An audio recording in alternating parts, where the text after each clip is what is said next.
artists will develop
Excuse me, ma'am.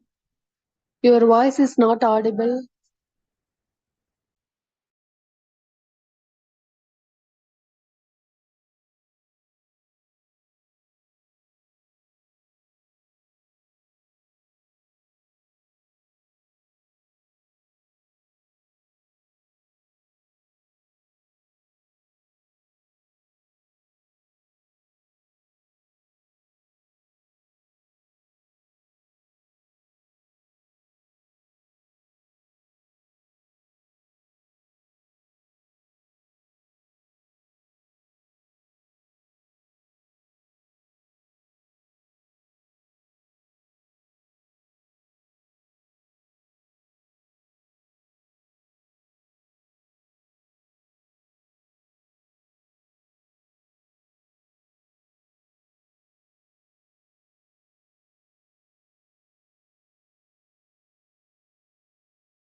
சரிங்க சரிங்க.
you to read the Nature journal periodically.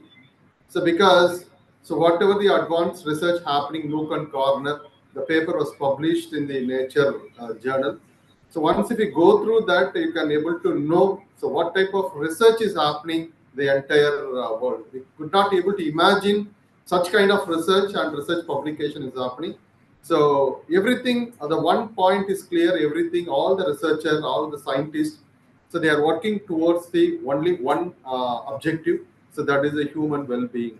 So all research, it will be directed to human well-being. And as a participant and research scholar today, your probably the small initial research or your in-depth research for your PhD or post-PhD. So your research outcome should related to the human well-being or human development. So now, due to the population is increased, now we are talking about sustainable development goal. So all we have to eradicate poverty. So we have to give quality education, we have to give pure water, and we have to give pure air. So all we are talking about because the globe or the world is moving in a different way. So few country they are overage population, few country the overpopulation. So all this kind of imbalance is happening across the globe. To overcome all this kind of constraint, the young researcher, especially the student of biotechnology, so you have to come forward and you have to take fruitful research and you have to give solution to this following constraint. So I wonder, so usually each and every year once the Nobel Prize is declared, so I used to see what kind of research done by the Nobel laureate. So why the Nobel Prize is awarded to such kind of personality. So it gives you a lot of valuable insight and information. So you know that the chemistry directly related to lithium battery. So the invention of lithium battery, it leads to the Nobel Prize. So why? What else the benefit of lithium battery? So with the minimum the environmental impact, but maximum life. So they invented and they given to the society. So it directly improve the human well-being. And again, gene editing. So you can do the editing process of your gene. So you can do n number of things. So now we created the whole human being is a God created. But now scientists like Muthu Arumugam sir, they are recreated the human being. Lot of research. So cloning, one period of time we are talking about cloning, the same characteristics, the same gene, the same DNA, we can create the another thing. Lot of debate is happened, but still the researcher looking or thinking in that particular way. So now that recently now they are doing for RNA technology, RNA technique. So everything, all research scientists, you have to collaborate and work with the medical professional. So the end result, whatever the outcome, whatever the process you develop, whatever the product you develop, so it will directly reach the human. But anyway, the approved authority will be the medical professional. They may accredit, okay, so this process or product will be good for human. So the way now my request is the analytical thinking and logical thinking is a much more important. So I request this the same thing repeatedly. I request that you can go through. So if not, you can go through and you can get the download. So all the research happening and whoever got the Nobel Prize related to physiology, related to probably chemistry, related to physics. So what type of economics and other thing we can as a management guy. So I can see that what type of research carried out in economics. But as a student of biotechnology, so you can see that what type of research happening in physiology and chemistry and physics. Definitely it will be helpful for you. But the thing, the brain or the thinking power of such Nobel laureate, how they are thinking, so how they are differently thinking, but it will leads to the solution to a problem faced by majority of people. So if anyone you develop the product, it will prevent poverty. It's a kind of huge contribution you are doing to the service to the mankind. So such type of research should be inculcated at the department level, and you have to create such kind of culture among the student community. So I hope that during ANSI Jennifer brief about the conference. So the paper invite received from 23 different states. It's a welcome note. So as a national conference, it is a national conference. Normally we climb. So few people they'll organize conference, but they will receive paper in and around, and they'll call as national conference. But it's a true national conference. So we'll congratulate the department because they are reaching out. They invited the paper from almost 23 states. They're in absentia, but they are going to present through online. They are going to present. But anyway, so I know the backup, what type of effort and work carried out by the department staff, organizing secretary or HOD. It's a good thing. I'm very much happy to know this kind of work and this kind of people there, and also my appreciation to the participants from other institute. You have taken a special care and effort. You all along you come from different distance, long distance to come over here to present paper. So I appreciate you. Definitely it will yield good result. So coming and presenting paper, such kind of forum, the students will get benefited. They know so how the different research scholar having that research topic. So what type of research is going on, and for you, you can also, it's a platform for you to exhibit your research to the August gathering. If like a guest like Dr. Muthu Armugam sir, he can also guide you. So what probably the further research, in what way you can take up your research into the future. So such kind of a benefit having presenting paper in the national conference or international conference or any other matter, you have to go out of your campus and you have to present your idea or your research topic to the other expert member. So such kind of culture we have to create among especially for the student of biotechnology. So with this, once again, so I wish the department should organize a lot more program like this, and they have to invite such kind of personality like Dr. Muthu Armugam sir as a principal kind scientist to come over here to share their experience. So what type of research happening? So even during informal talk, Sarah has invited the student from biotechnology to visit CSIR lab in Thiruvananthapuram. So if possible, I request the department to organize such kind of visit. You can go and you can visit CSIR. So you cannot imagine such kind of facility is happening in India. Such kind of research, few research they cannot deliver openly. Lot of confidential research is happening, but once if you visit the facility such kind, definitely it will improve your analytical thinking, and also you can improve your knowledge. So with this note, so once again I congratulate the Department of Biotechnology for organizing such kind of wonderful conference and taken the theme of emerging trends in biological science. So biology, so mostly related to living organism, human being. So always, so we have to work towards the development of a human being or human wellness. So that is the only one objective. So even the commerce, they can also contribute for human wellness. So adopting of all kinds of business. So without economic activity, human cannot move. So without scientific activity, human cannot live. So both all discipline like science and humanities, so both commerce or arts or the biotechnology, so we have to work together for the development of humankind. So I extend my sincere thanks and gratitude to the department providing me and inviting me for this conference to deliver the special address. Thank you very much. Thank you very much.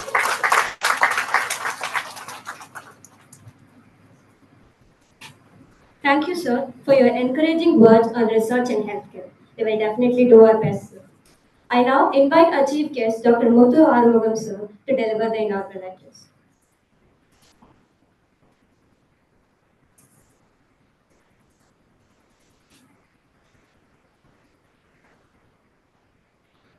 Respected Dean, Professor C. Sundar, and Department of Biotechnology, Professor Kamaraj, and Organizing Secretary, Dr. Nancy Jennifer, and Co-Organizing Secretary, Dr. Rajendran, and faculty members, students, and the participant from SRM University and other departments, other university and colleges, both present here in this auditorium as well as those who are participating through online. Warm good morning to one and all. First of all, I take this opportunity to convey my gratitude for inviting me to the organizing secretary, Nancy Jennifer, for inviting me to this conference to deliver inaugural address. So the very purpose of this kind of conference is to know the contemporary interest or the direction in which the R&D activities are moving on. So in that manner, very recently in August 24, 2024, just a month ago, so union budget, during the union budget, Government of India announced a policy on research called Bio E3. Bio E3, which means economy, generating economy through Bio E3 means through biotechnology means generate the economy, energy, and the environment, safeguarding the environment. So this is called Bio E3. This policy is adopted and now it is being proposed in DBT. DBT is for the funding body of affects body, change the R&D activities. Whatever the call and all we are submitting, these are the people, policy maker, like in what way we have to take the country's R&D activity, they are going to decide. And this year or in a subsequent 5-6 years, this theme is that Bio E3, economy, generating economy through biological means as well as the energy needs and the environment. So this should be made through the biological means. So in order to achieve so, they have proposed into different verticals, like 6 verticals being identified, like sustainable development goal universally being followed. Similar manner here, 6 vertical people have they have proposed. The one is the biological means of biochemicals and biochemicals and biological means, and then functional food and smart protein. So this will be the second sub-vertical, and then sustainable agriculture and carbon capture and utilizations. So these are all the verticals people are working, and the precision therapeutics means it covers both environment, health, agriculture as well. These are all the themes. So the purpose of this kind of conference is we have to orient our R&D work research towards these lines, because the proposal and the card, all the things are going to be in these lines. So we have to orient our R&D work towards these lines. Just to highlight that, and my work, current work also, we are doing on the same manner. We can detailedly discuss the technical presentation during my presentation. So briefly to tell that the smart protein.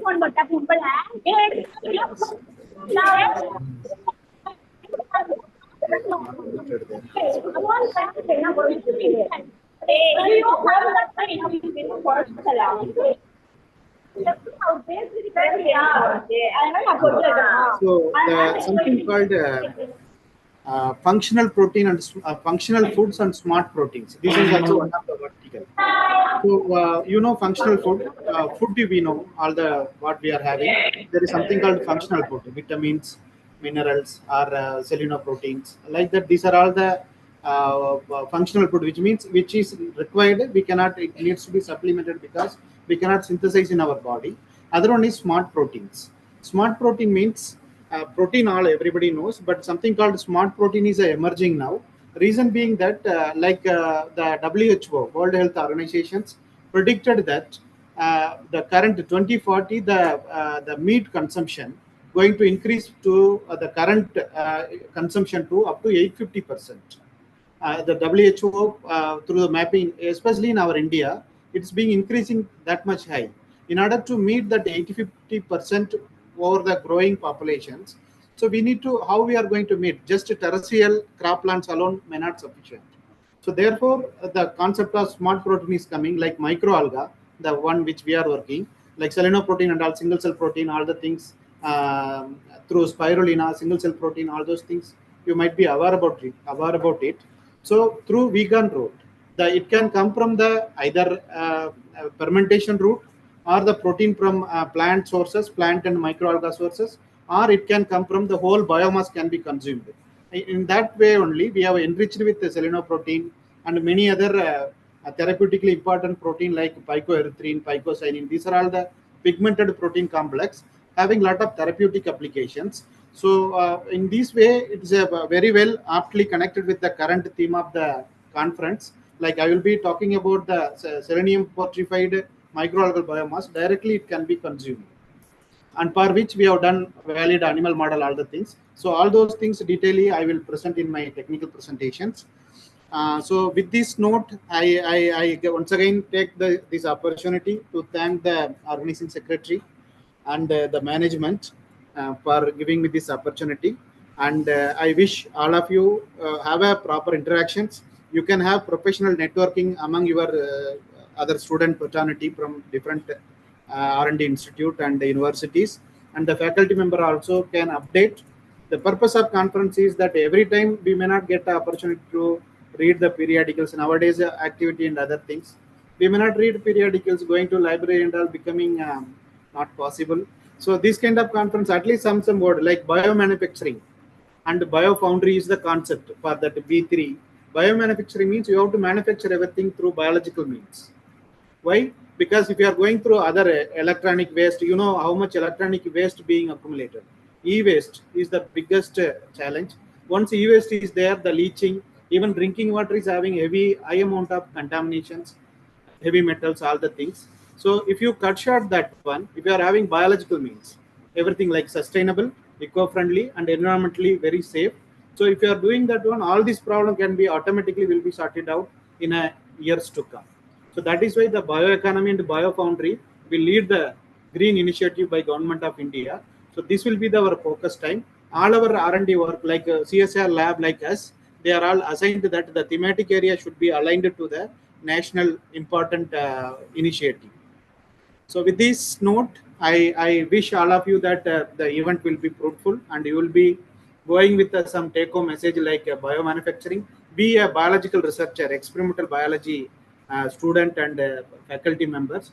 We should owe that in the coming decades, in order to lead the country towards green initiative, we have to put our effort in terms of intellectual R&D initiative to develop a system, a product, or a technology which is green, eco-friendly, and environmentally very safer things.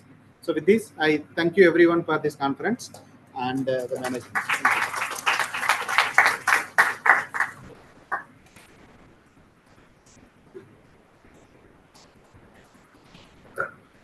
Thank you, sir, for enlightening us with the current trends in biological research across the world. Now, I request Dr. G. Rajendran, sir, Organizing Secretary, to deliver the words of appreciation. Good morning, all.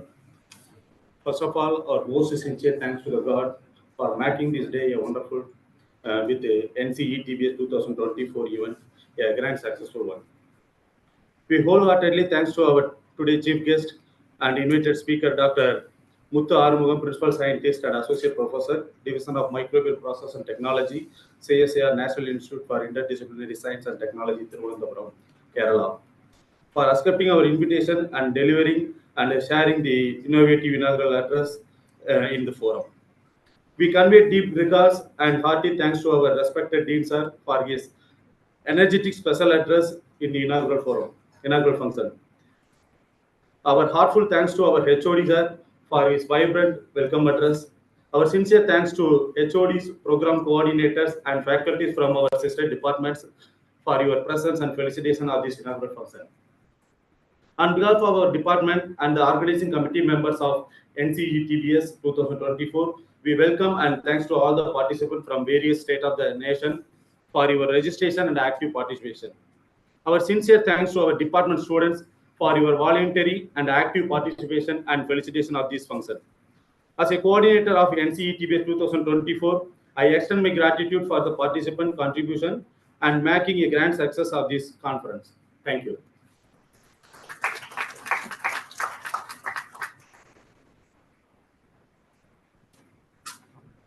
Thank you. I just request my department faculties and all other HODs to join with the forum to take a group photo. Please.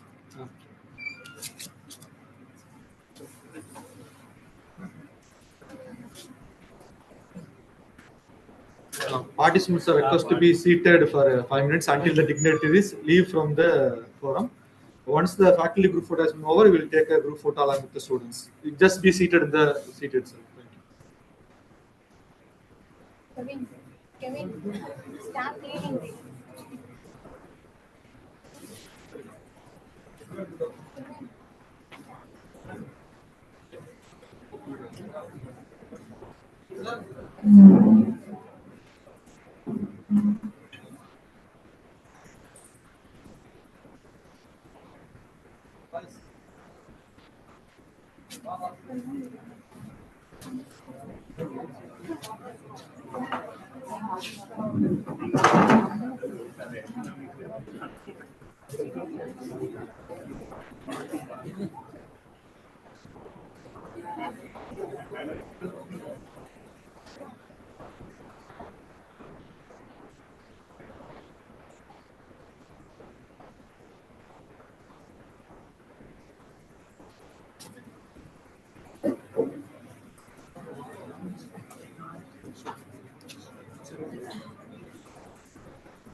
Other institution participants can come and stand over here. Sir, I'm a.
Recording on இருக்கா?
Video or video?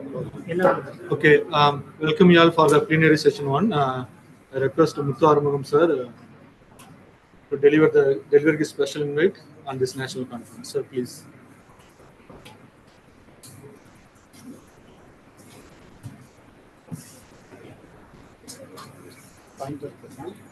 Pointer. Yes, sir. I arrange for that.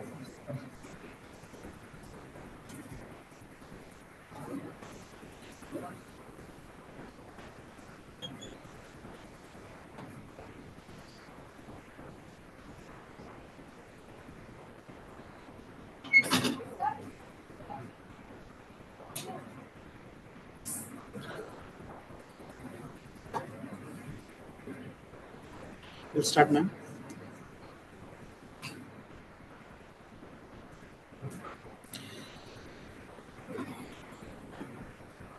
Good morning. Yes.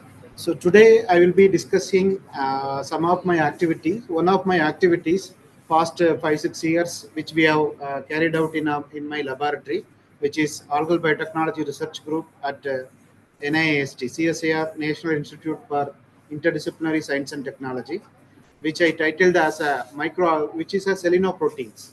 Selenium is an essential trace element selenoproteins, its basic biology, and then strain development and its therapeutic applications. So this will be I am discussing. And before entering the talk, once again I thank the organizing secretary, Dr. Nancy Jennifer, for giving me this opportunity and inviting me here.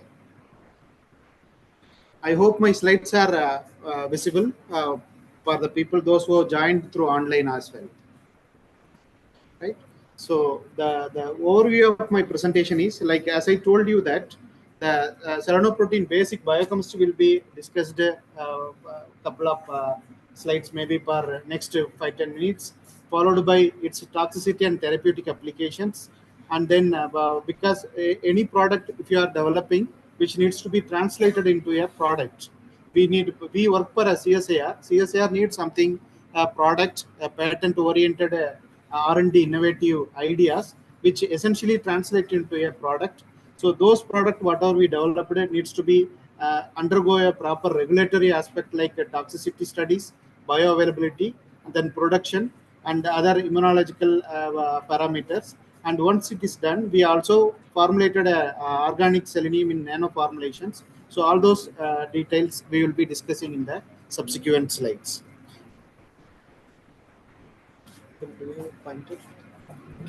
Okay. So before moving to the technical aspect, so as I told you that I am coming from CSAR NIST. CSAR NIST is one of the ideal CSAR laboratory located in the Thiruvananthapuram, which has the 4 R&D group, like chemical sciences and technology divisions, material sciences and technology division, environmental sciences and technology divisions, similarly agro processing and natural product division, and also I am from the microbial process and technology divisions. So all these activities are well coordinated with the ACSAR PhD program. So those students, those who are completed their masters, looking and cleared the CSAR JRF, CSAR or UGC or DBT, any national exam qualified only, they are eligible. So those students can find a CSAR NIST as a choice of their career, PhD career. So you can apply through ACSR and get admission, and all their faculty, biological as well as chemical and other sciences, are there to accept you and lead you, guide you towards nationally important, internationally important R&D activities. So, to begin with, this is a algal biotechnology laboratory. Almost past 10, 13, 14 years we are running. We have a facility to naturally collect and culture the microalga from both freshwater as well as the marine atmosphere, marine ecosystem. So we collect the organism from natural as well as the freshwater as well as the marine ecosystem, culture that in appropriate growth media and all other culture conditions. Once if you culture, you just not studying at the flask level may not yield a fruitful or translational studies. We need to scale it up in appropriate big reactors. When you are scaling only, you will come to know that what are the difficulties one is facing, or whatever you standardized in the lab should be lead to a product only if you do the scale up study with the proper engineering input and all the things. Then only it is validated. So in order to do so, we have proper reactors like photobioreactor of 200 liter scale. This is a closed one because our work is mostly on edible applications, and we do have the open raceway pond also for other environmental or energy related, biofuel related activities. So just to briefly introduce, I know for this audience, it is needless to explain what is microalga. Microalga is a tiny photosynthetic biological cell factories, utilize the abundantly available solar sunlight and then CO2. It fixes the atmospheric carbon dioxide to the valuable product like protein, carbohydrate. You can see omega-3 fatty acids. So that is our core interest. Is like recently we conducted a workshop on omega-3 fatty acid using its GCMS. So I'm not going to. Our lab is leading omega-3 fatty acid relatively larger. We are near to the technology transfer, all those things. So that portion I am not discussing today. And in addition to that, the microalga harbors a variety of other things like carbohydrate, including sargassum, seaweed and all having sargassum related important, industrially important molecules, pigmented protein, pigment protein complex, vitamins, and many other bioactive molecules of therapeutic applications. So today, because everything we cannot talk in 1 hour, so today the work which I carried out in our lab, so it's called a class of protein called the selenoproteins, the protein molecule which is rich in selenium. So this protein only I will be discussing detailing. So you in between you can, any doubt or anything is there, you can interact and get your doubt clarified. Then we can move ahead to the subsequent slides. So to briefly introduce selenoproteins and its function, before knowing what is selenoprotein, let us know about selenium. Selenium is one of the essential micro trace element. Rather, its significance was very lately only come to the therapeutic or the medical world. Before that, people are afraid that it is some toxic element. They were not using. But there is some incident in southern province of China called Keskan disease, where a lot of people having the bone deformity and essentially the bone deformity associated muscle dysfunction, all those things. So when people tried out many things, what could be the reason, what is the reason, all other possible diagnoses they have performed, but they did not cure at all. So later, the reason being that that region, wherever they are cultivating the crops which they are consuming, which is or that soil lack in essential trace element called selenium. The moment they supplemented selenium, they all become normal. So that is how the significance or the therapeutic significance of these nutrient come to the effect. Then later on, people found out that that is why the nature maintaining class of protein called selenoprotein. You will be coming to that a bit later. Naturally, we are all maintained it. Selenoprotein is present in our thing, and uh, so those are all the selenoprotein is a protein that includes the selenosystine. Means cysteine. In the cysteine, selenium is added. I will come to that. It's a unique biological molecule. I will come to that later. So that is a like its single letter code is U. Selenocysteine is incorporated to the protein, which is called selenoproteins. Why it is important? Because the all our biochemical reactions, there is a oxidation and the reduction is happening. All our biochemical reactions start from intake of food.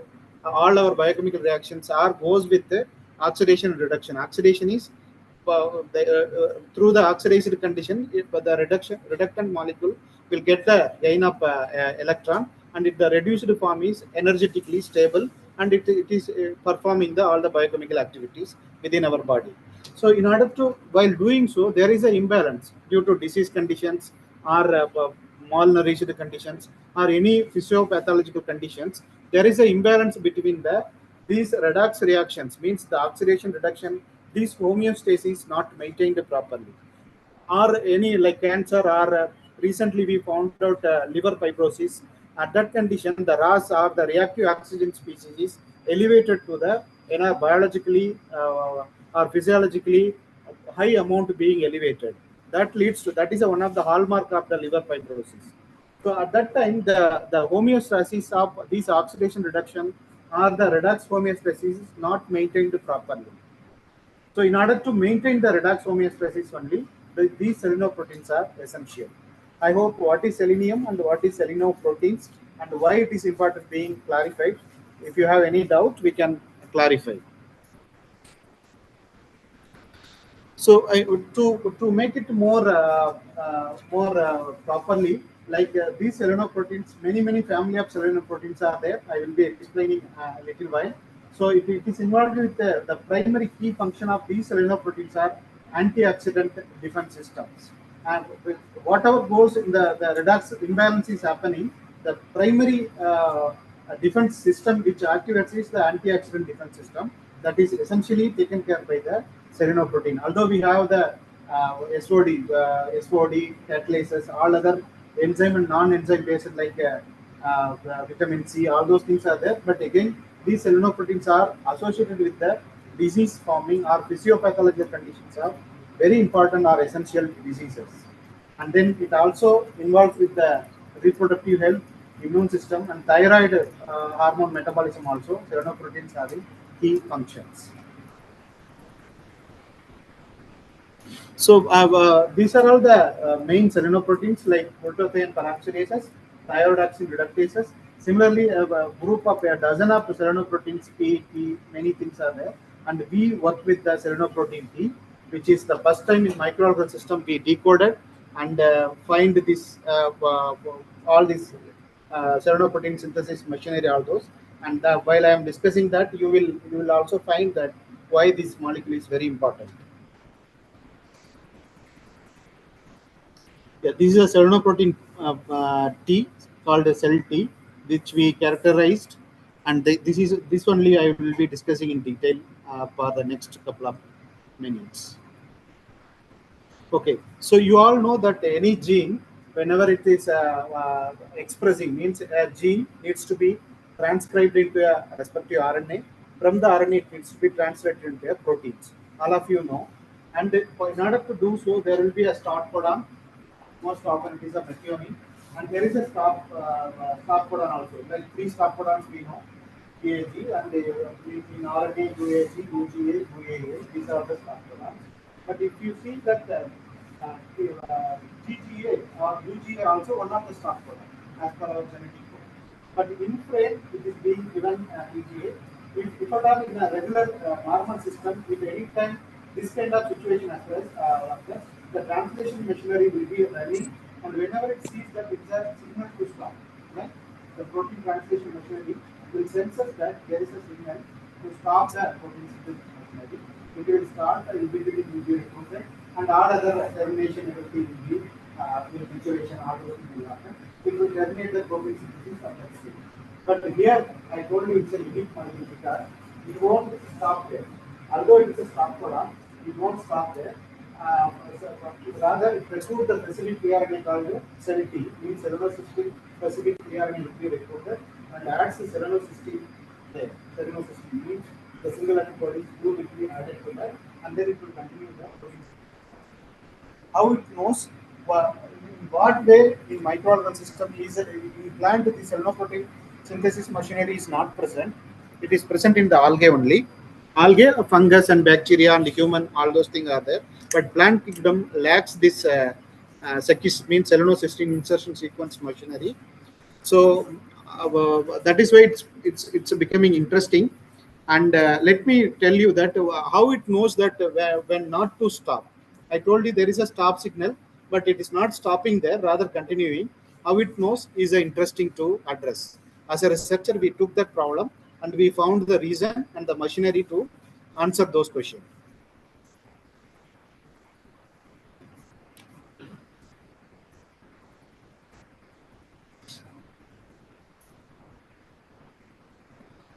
So knowing when not to stop, which means that at the pH when stop signal is there, it shouldn't stop there.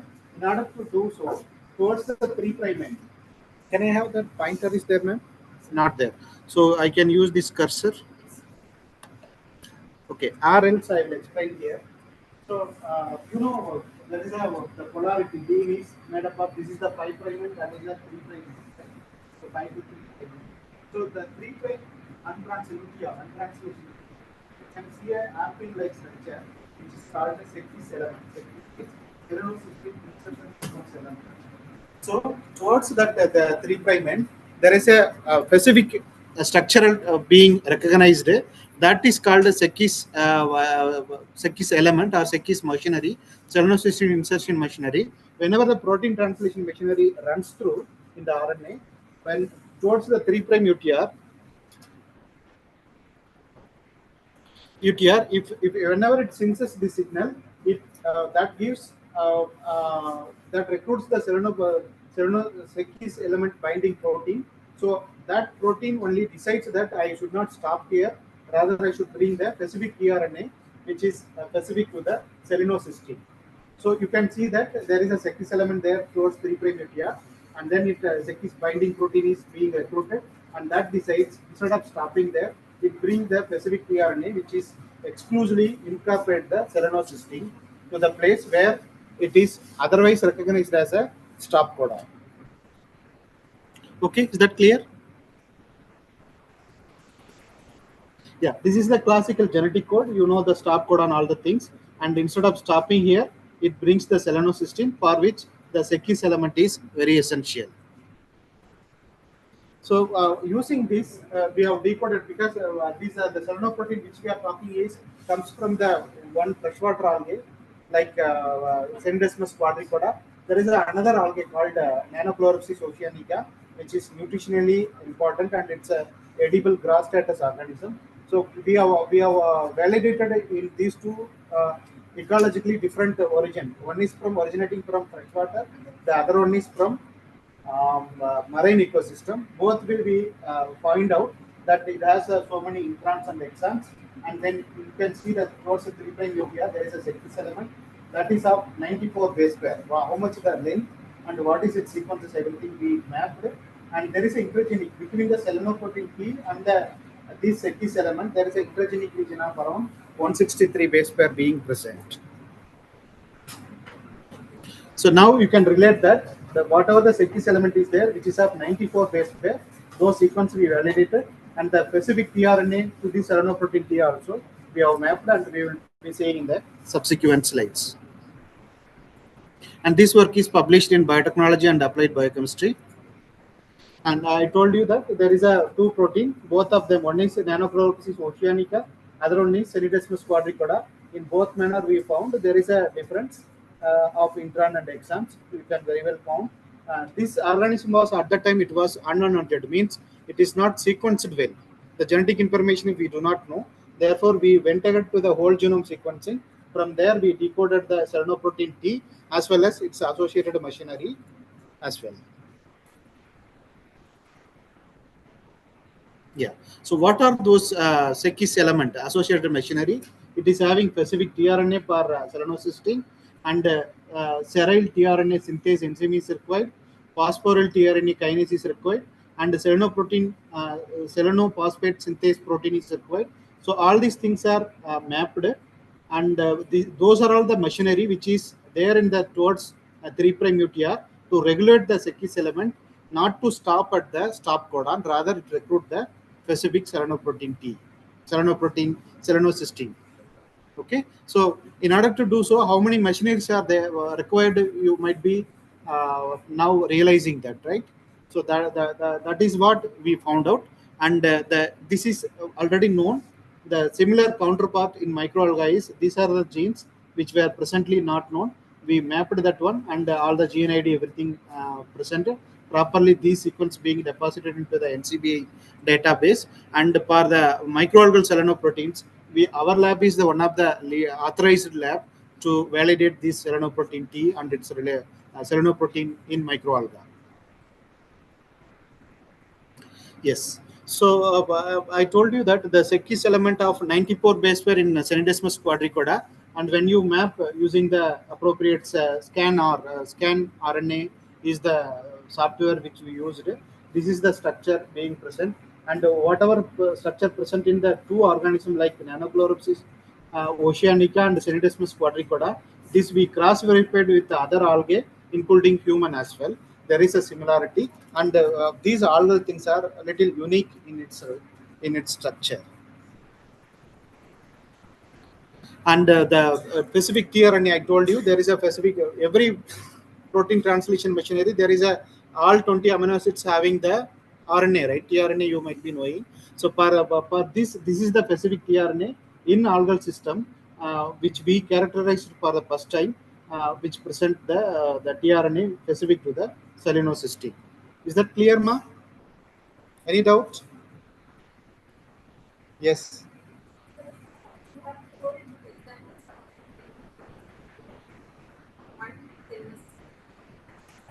This is only one. There are protein forms selenoprotein 3 which has 10 selenocysteine. That is interesting questions. You just Google it whenever you are trying selenoprotein 3.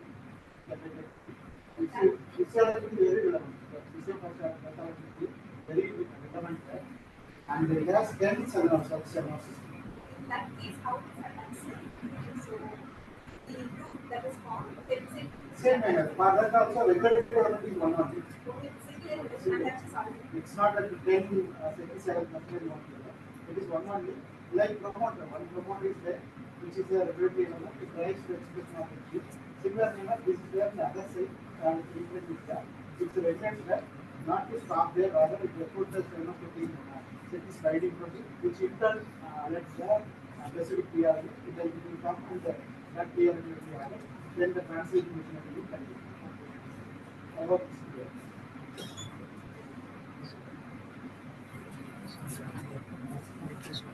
Can you start screen, please? Yeah, okay. So that's nice. She was with me, means through much my lecture, at least someone following. That's a good thing. Yeah. So whatever we characterized, you know that we have to validate whether such kind of things are present. What is its variance or similar evolutionarily which is related to that organisms. Same like phylogenetic T. So sernoprotein T, it's a relative presence or physiological relevance being discussed or analyzed through other closely related organisms, algae, humans, and all other things. It is separately, means the algal clades are separately separated out. You can see the Synthesis cornicula is separated out with respect to the Homo sapiens, which is high order machinery. Okay, so the next question is that okay, you find something, it is interesting, academically very interesting. Is that what is the importance? Does it have any clinical relevance? Any importance it has? Yes, it is having very much role in many diseases. But one thing easily we can find it out is when we stimulate the when we conduct the ER stress by treating the cells with the DTT, which leads to the ER stress. At that time, you can see that almost like more than a twofold more increment in the selenoprotein T level is increased to that. You can see through the real-time RT-PCR, like the tRNA selenoprotein T level is increased in the ER stress, which means why it is being increased only in the ER stressed conditions. So certainly it will be having some therapeutic or some way it is recruited or elevated the level overexpression in order to safeguard the ER stress, bring back the stress to the normal conditions. Either it can be adjusting the imbalance in the redox system homeostasis, maintaining the homeostasis, or removing the reactive oxygen species. So those are all the way opened to in order to pursue further to lead this research. But we found that during the ER stress, selenoprotein T level is enhanced to the almost more than double, twofold it is increased. So to summarize these basic biology portions, like the whole, I told you that this genetic information of Synthesis quadric was unknown. So we sequenced these organisms, and from there the selenoprotein T was decoded, and its sequences and its insertion machinery. In order to synthesize the selenocysteine, it needs to have a set of machinery. All those things we identified and characterized, structurally validated. All those things we have done, and the same thing we published also in an appropriate journal, that is Applied Biochemistry and Biotechnology. So with this, the basic biology of selenoprotein T is almost I explained. I hope you followed it.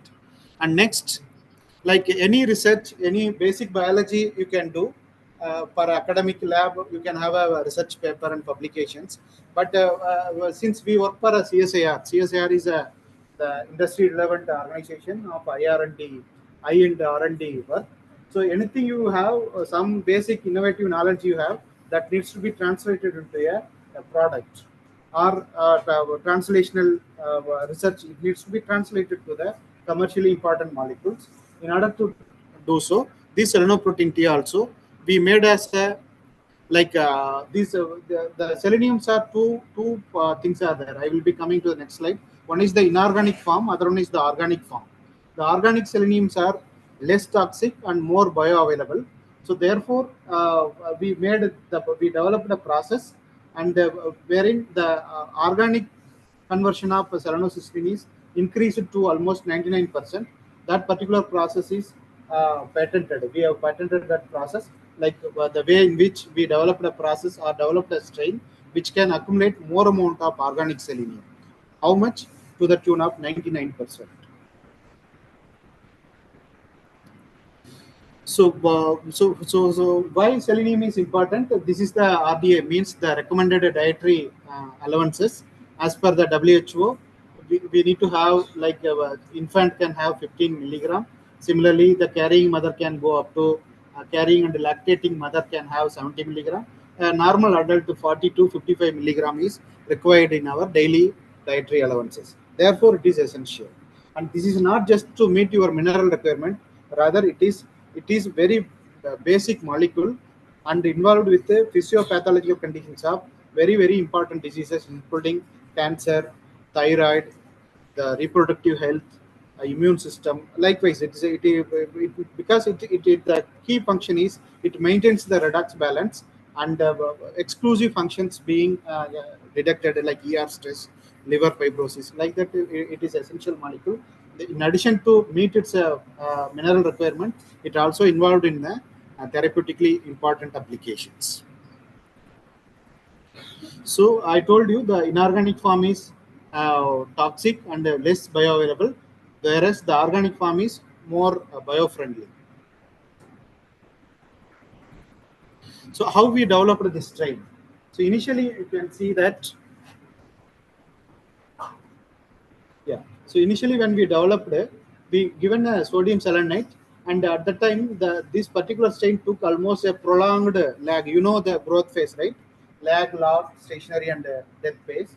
It took a lot of. You can see that there is a prolonged lag phase up to 21 days. My student Reshma is the one she graduated with PhD, and also she went with the patent. So she is a co-inventor of this one. So you see almost give up, like nothing is growing like that. But later when she patiently waited, after 21 days, suddenly it shoots up. This was the very initial study. Anything which is fails also, the negative result also important. Whenever in the lab you are attending some work, there are the negative things also you have to pay attention.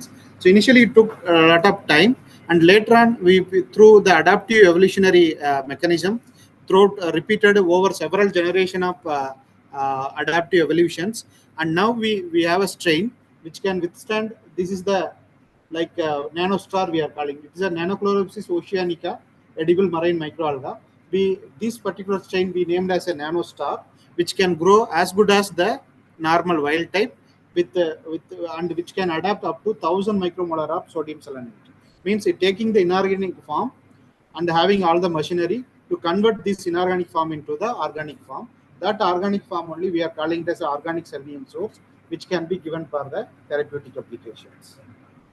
And you can see through ICP-MS. ICP-MS is the advanced technique to measure the selenium content. Selenium, as well as selenium exists in different selenite, like the different species it will be exist.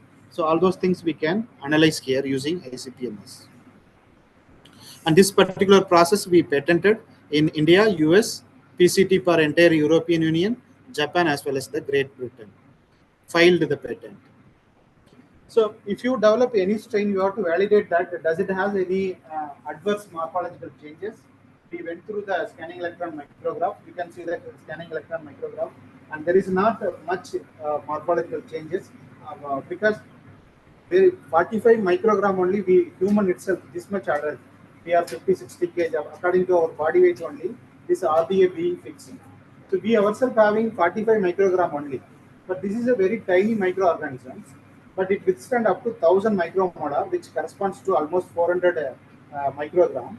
So how it withstands that? There is a question. In order to do so, does it have any morphological changes? Because it's unusually high concentration being taken up and converted. So there might be some changes. Any lethal phenotype means something it will die. Like in genetics, we will be studying lethal phenotype or change in the morphology. Something will happen. In order to address so only, we have ultrastructure being taken. There is not much change in the morphology. And many other parameters like the catalases and other antioxidant system, everything we detailedly studied for the want of time, I'm not going in that details. And whatever we develop in the laboratory in the flask level, it's being validated in a relatively large scale of almost each reactor can be around 50 liter can be cultured here. We translated and find that taken the selenium enriched biomass. Those biomass validated through ICTMS means the process whatever developed in the lab level, it can be scaled it up. Once you show the scaling up, then only we can talk to the industry towards the commercialization. And this process is patented, and the work is after the patenting, the work also published in the Algal Research. Algal Research is the appropriate international journal in which our work also find. And Ragini, Reshma, and myself, we two only the author. The Reshma is the one primarily involved with this work. She is a PhD student now. She is doing her PDF in US, and so very obedient and sincere student. She undertook this work. So okay, next question is that. If you develop something, we need to ensure that whether it has 45 microgram only we need, but you are telling 1000 micromolar and more amount of organ cell enriched. Anything goes, there is a deficiency, ideal condition, then the toxicity. Something comes in, even selenium also if it comes in more amount, it leads to a condition called selenosis. You are seeing this slide, right? This side I am not paying attention, it looks like. Visible now, ma'am, slides? So the more the selenium toxicity also leads to a disease condition called selenosis, hair fall, some this garlic odor, bone deformity, muscle dysfunction. These are all the things associated with the selenosis. So it will lead to that. In order to address that, we need to provide ideal or optimum conditions to ensure that, and also the bioavailability. In order to do so, we have taken a appropriate animal model, that is murine model. Vista rat is being used in order to conduct any animal related experiment. You need to have a proper ethical clearance should be obtained. So we obtained valid ethical clearance. These are all the research group, like group 1 control. Similarly, other group where organ cell is fed, unfed. After feeding means there are conditions. Something called something you got the one is getting the disease for which he is taking the treatment. Other one is, this is called the post consequences. Other condition is preventive, means you from the day one you take certain things like this essential trace element is adequate amount being taken, then all this problem will be taken care. Similar manner, we fed another group like group 4, normal diet. Along with the normal diet, selenium also fed, and then we challenged it with the stress, oxidative stress. It is called a challenge study. Whether means you are regularly taking, afterwards any stress you are like oxidative stress is the one which we given here. If you are imposing also, these animals are exposed already to the selenium, so it can withstand those stress. That's called the challenge study. So that also we have done, and we throughout these studies. This is the experiment setup, and initially you can see that the body can, there is no any mortality is there. Upon giving this one, the dose optimized is 0.1, 0.2, and 0.3 ppm. Only we have provided to the this animal model, and all these groups there was no mortality being observed. Rather, the weight gain is weight gain is observed, which means that it is more bioavailable. And the conclusion of all the setup experiment, I am only showing the representative image. It is not toxic, more bioavailable, and it gains the body weight. Okay, and this is the like a lipid profile, and the conclusion is that it reduces the cholesterol, and it doesn't have any effect, either positive or negative, with the triacylglycerol. And these are all the blood profile, lipid profile of the mice. TAG, high density lipoprotein, and very low density lipoprotein. Nothing, there is no change with that. And also the LDL is the bad cholesterol, right? It shows some kind of reduction in the bad cholesterol as well. Okay. So any doubt? Is it going well or not? Fine. So similarly, the other profile also like hematology profile also being validated. And this is the summary. And this work is published in Journal of Applied Biology. So what I said is that initially I discussed about the cell protein biology. Afterwards, the strain improvement part I discussed, and then the translational and toxicity part I summarized now. I hope it is clear, right? Any doubt? Anybody having this? One question. So if everything is okay, this algae, I told you that we are developing towards our end, paper, publication, PhD, academic interest, high basic science, all those are fine. But at the end, we should have something that, because these are all funded by DST, CRG, Core Research Grant, and the DBT Task Force project, all the money being poured on that. So that much money when we spent, we need to have something product at the end to which can support, which can be given to the society. So in order to do so, this microalga selenoprotein or omega-3 fatty acid enriched microalga if you have. So these microalga having the something called a recalcitrant cell wall. So you can see this cell wall is very recalcitrant. Whenever we consume, we or the small animal consume that one, our digestive system cannot degrade easily this one. Once that is not done, then whatever the inner bio content, bio therapeutics or bio developing, whatever like here in selenoprotein, in my another work, omega-3 fatty acids, similarly, many other groups are developing many things. So that content will not be available to the animal model or the human being who is consuming it. In order to make it available, so we studied this cell wall composition properly. It made up of like cellulose and pectin. These are all the essential molecules present in the bed, present in the cell wall. So we made a systematic study to analyze, to selectively degrade these cellulose and pectin, as well as the mechanical, like some fornication related process and development. And this is called conical, biologically, pathology purposes, true conical. And these cell walls are loosened towards the end of this development. You can see the loosened cell wall. Once cell wall is loosened, then it is easily digestible. And then without losing the cytosolic content. Because the cytosol will be without losing that is how the technique strategy we develop.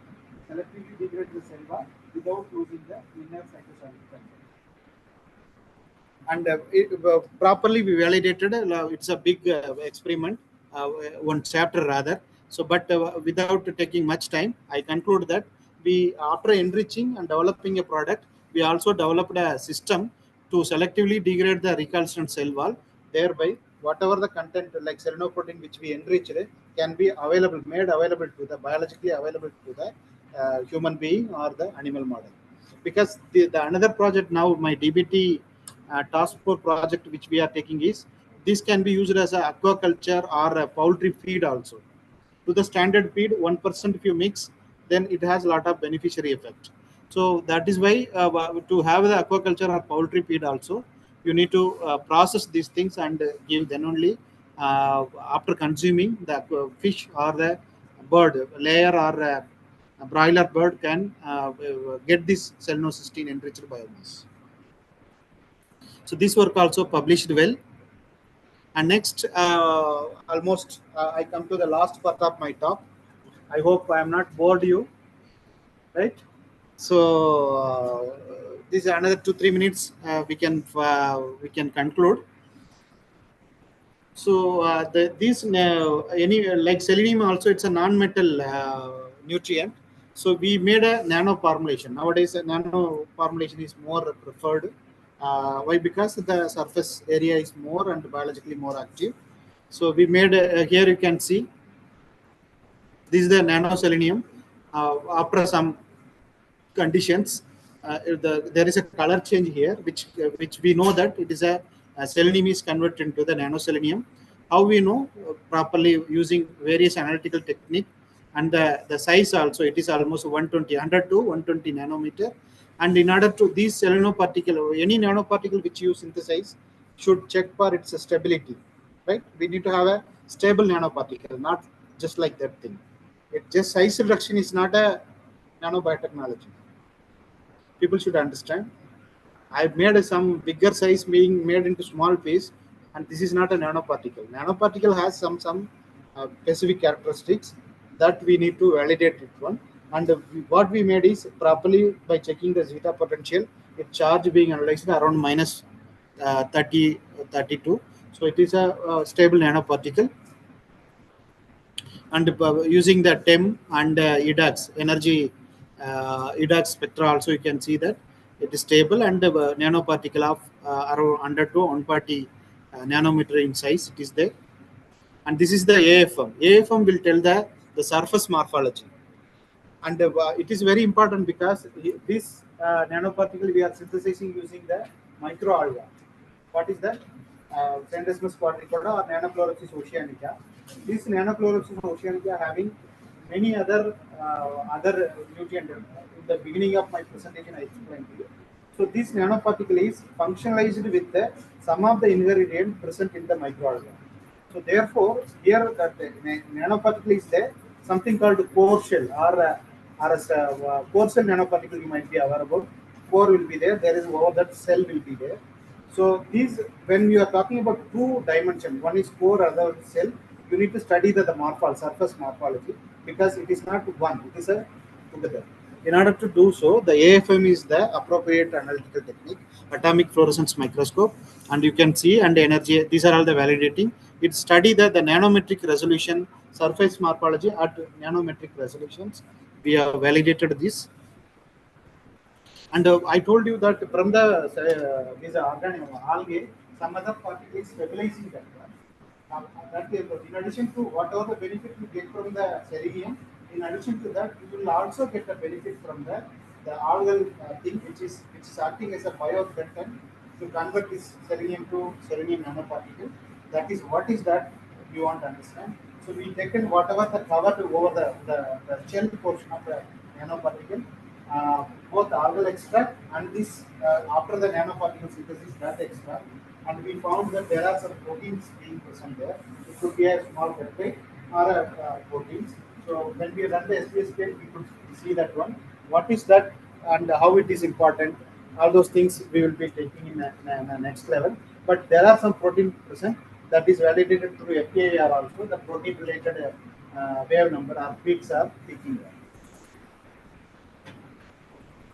And then if it is there, does it has any, the basic thing is that does it has the antioxidant system? Yes, the nanoparticle having almost 60-70% biological activity, antioxidant property to possess, it has. And this work also very recently we published in biochemistry and biophysics reports.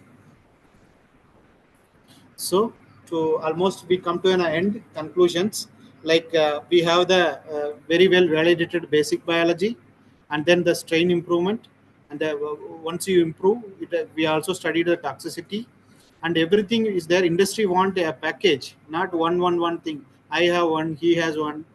If we want selling to the technology, they want end-to-end solutions. So then we made the cell wall recalcitrant cell wall removal also, and then the nano formulation also. Now I have a complete package. I have a strain which can withstand so much amount of selenium up to 1000 micromolar, and then it can convert this to the organic selenium 99.9%. Organic selenium it can be converted. So this you can give as a human supplement properly. Organic seleniums are available in your pharma stores. And this human means a lot of regulatory consent is required. We have to get it a clinical trial clearance, all the things. Meanwhile, that can be because these are all grass status organism. There will not be any problem. But even then, we need to prove that it needs to be cleared from the regulatory board. When that is going a long way, so without much hardship, you can supply as a aquaculture feed and poultry feed, for which we collaborate with our veterinary university Namakkal, and we advanced and we led to a certain stage. So we have a valid publication patent also. When I have this complete solution, then industry will come forward. Why they will have hesitation? So this that's all. The take home message is that we have the basic biology to meet the students' need, because when student coming for PhD, we need to give some high-end work to them. Otherwise, they will get bored with this strain improvement. So that also there, and the proper commercial translational scope also there, patent publication, all those possible. If any of you are interested, CSIR NISTIS is welcome, but you need to qualify CSIR JRF or a DBT JRF, anything. And any industry related persons, either online or offline, present here. The industry collaboration is very much valid. And somebody having an animal model and all, in-house animal house facility is there. We have certain specific task or specific work package can be we can do with them. It means the professional collaboration is very much possible. So with this, I thank everyone, and I am happy to take any specific doubts is there. And before that, I thank my director and the team in his national conference on emerging trends in biological sciences. Madam is there and all other organizing people and all my funding body and my students. Most of the work is Reshma's work and Vasanta Kumar. Vasanta Kumar is from here only. Like this in CAS Botany, there was one conference. When I presented, he came and shown interest that. Then I took him as a project student. He was the one all the selenoprotein and nanoparticle and all developed. So then he qualified CSIR JRF. Now he is there with ICGEB, International Center for Genetic Genomic Research, ICGEB New Delhi. It's a center. There he is continuing his PhD work. So with this, I thank. If you have any specific doubt, questions, interactions, we welcome to do that. Yes. Yes, ma'am. Yes.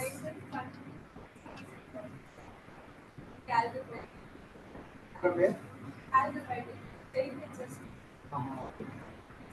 Thank you so much. It's very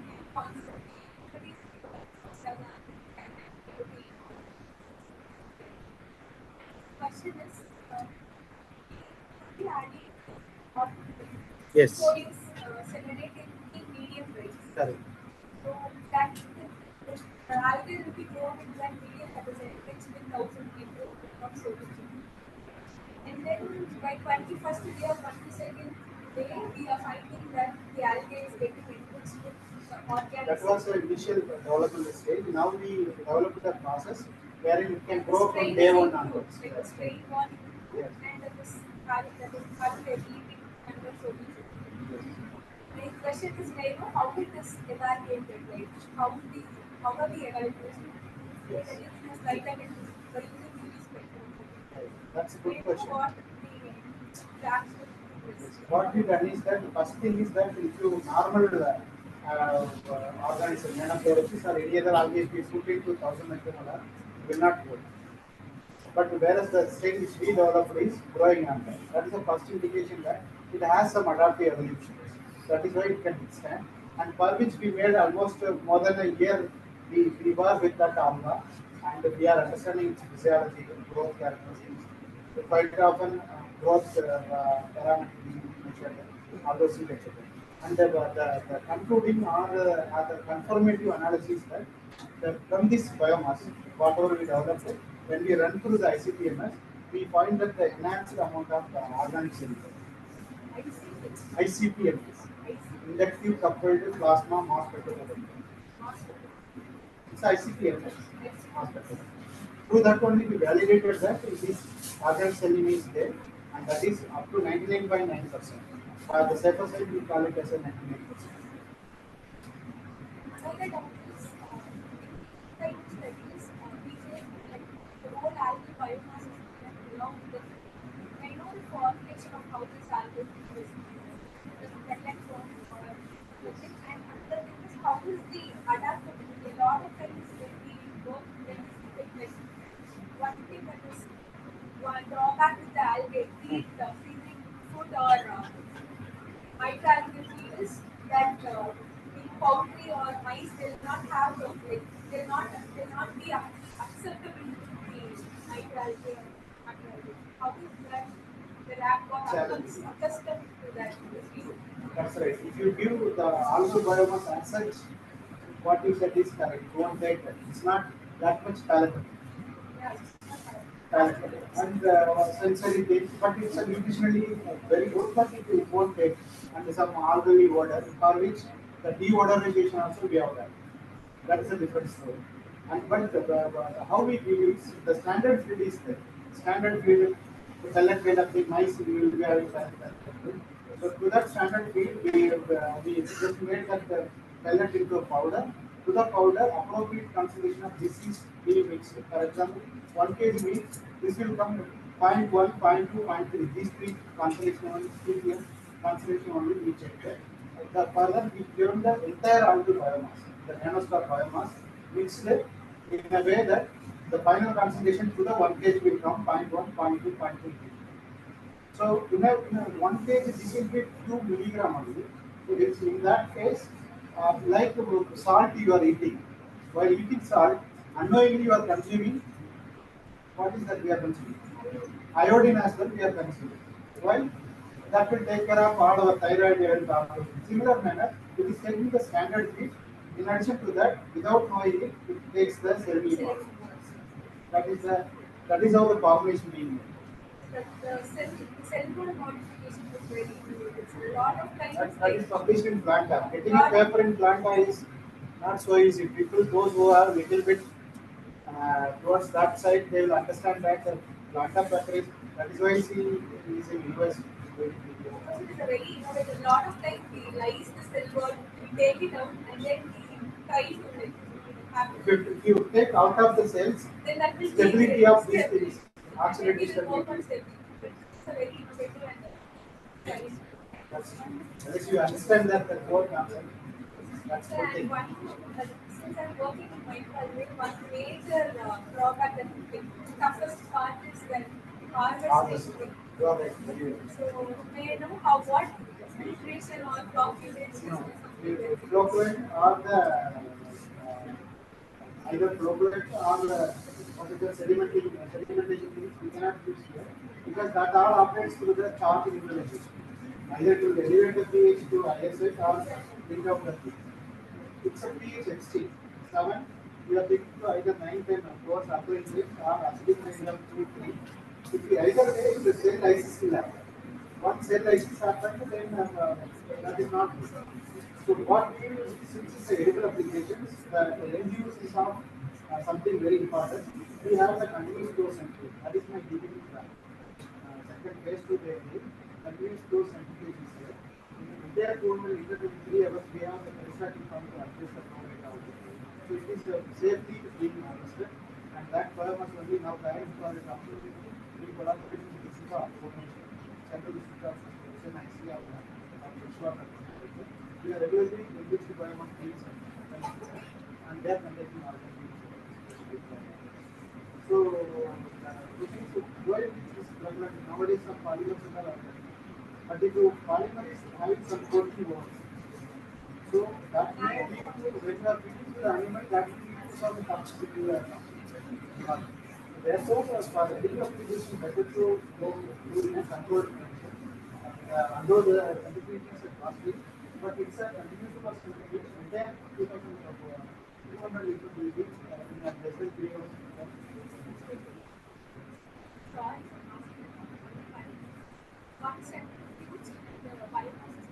just right and it is not just a upgrade or overgrade, rather lyophilized. Lyophilized means the freeze state. You have the same water removal only, but at the lower temperature. but that comes starting like when we bring back the room temperature, it will be converted to that would be Once you lyophilize the moisture, because algae being an aquatic organism, more than 90% of water will be there. So once water is there, fungal contamination, all other reactions, it should be there. Once water moves, it can store it because like dried any grains, rice or field grains, rice or anything, it will clear. There is a process, post-harvest process called dry, solar dry. The dry product, we can make it as a bag and store it in normal. It will stay. But if you keep the undried one, you keep fungal contamination. Same manner, the lyophilized biomass can be stored, transported to the different city and different distribute for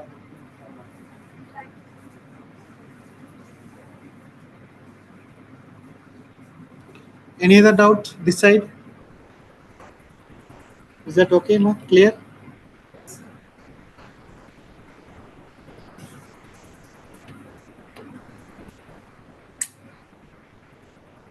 It's okay.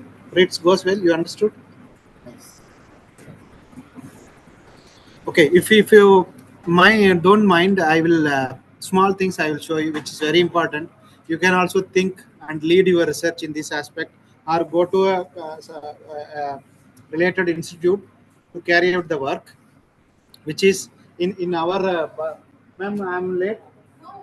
For 5 minutes, so what happens is that one of the bio three is carbon sequestration and utilization, carbon capture and utilizations also, because it's a global demand, and in 10 years down the line, so we will be whatever the field crops we have, due to elevated CO2 condition, the seed set, all the thing might lead to a problem. That is why the what is that, climate resilient agriculture is the another theme area. So for which the microalga can give, the CO2 thing. Our government of India also 2070 net zero. All other countries are making effort to reduce the carbon dioxide. So the existing methods, different methods are there. Those are all physical methods. It can only capture, and then after capturing, you have to put it somewhere else only. For example, in Kerala, whatever the slaughterhouse is there, whatever the waste is generated, they will bring and put into the Palakkad, Tamil Nadu border, or this side at some border, which means you are not you are not properly disposing it. Instead of my house, I am throwing it in the neighbor's house. That is not a solution. All these methods are like that. Either these abandoned oil well and all, they are filling with CO2, for which the sustainable and viable solution is the microalga based carbon capture and utilizations. Why? Because it's about, all the basic chemistry, thylakoid membrane, all the things, because and every 1 unit of microalga can accumulate almost 1.83 unit of carbon, and which is equivalent to 3.66 ton unit.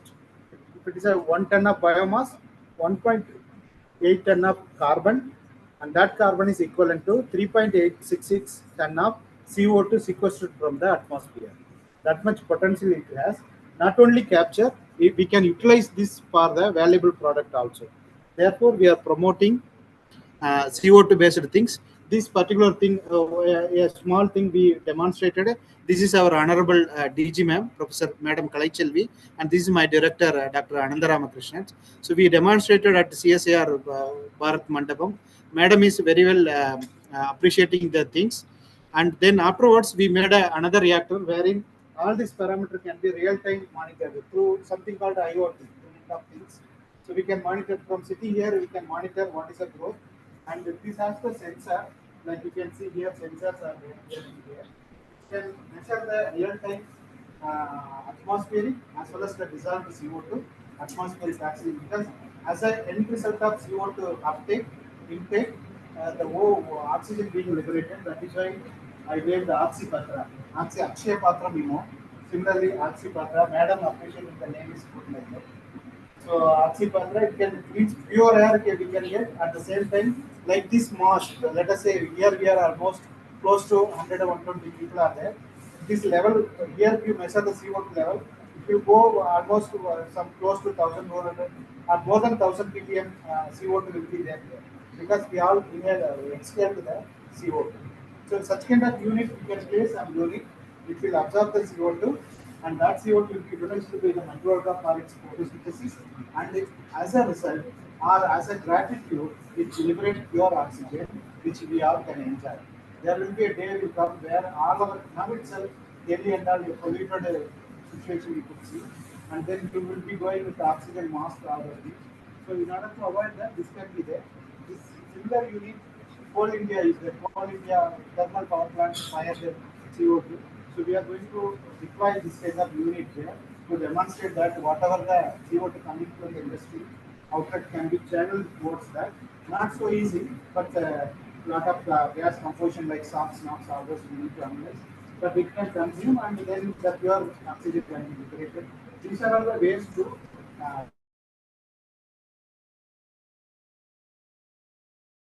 next 10 years or 15 years going to dominate.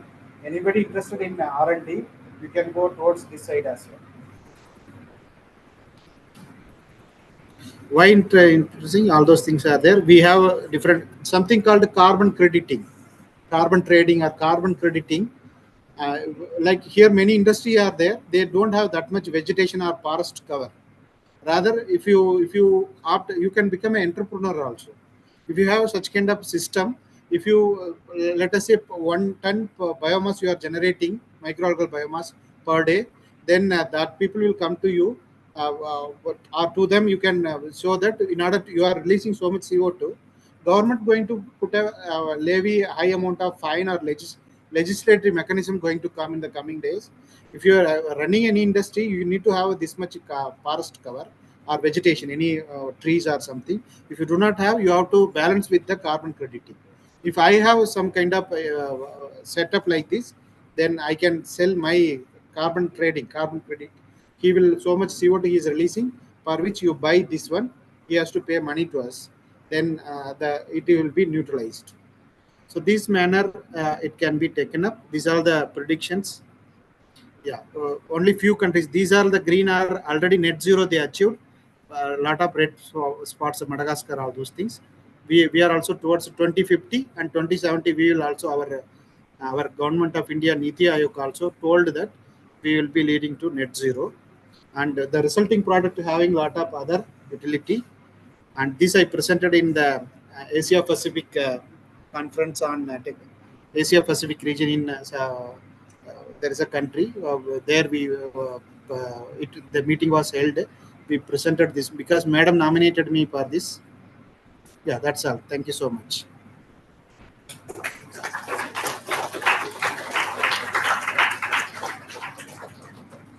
So any doubt? Any doubt from audience? They means those who participated through online.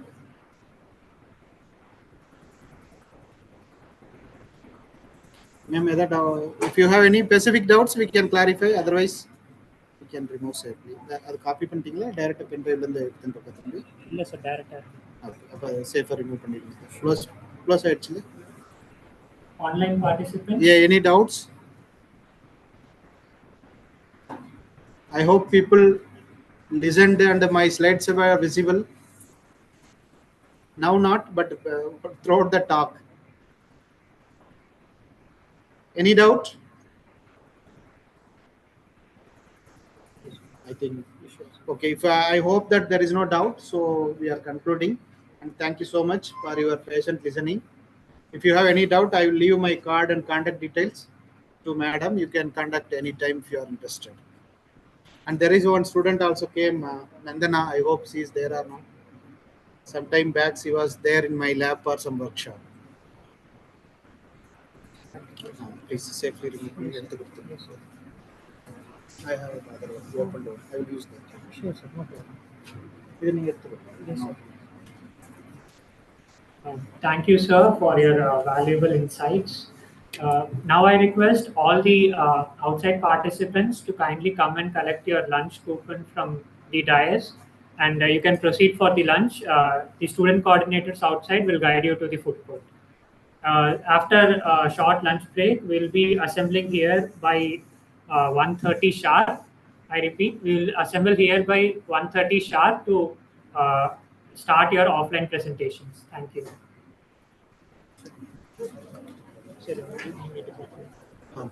HOD room. Yes, it is.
Good afternoon, participants. Uh, kindly, may I kindly have your attention. So we are splitting the offline session into two batches. The first batch, which I'm gonna read out, have to go to room number 204. I'll be guiding you all. Just assemble here so that it will be easier. OP number 127, Roshna Devi J. OP number 3, Kavita Sri. OP number 3, are you here? Yeah, please come over. OP number 54, Sudarshan Shankar. OP number 148, Veera Rahul. OP number 27, Deepa K. OP 41, Yajushi. OP 86, Kanmani Shanmugam. OP 149A, Kirtika. OP 22, Saumya. OP 28, Jennifer. OP 43, Srimati. OP 75, Vidyashri.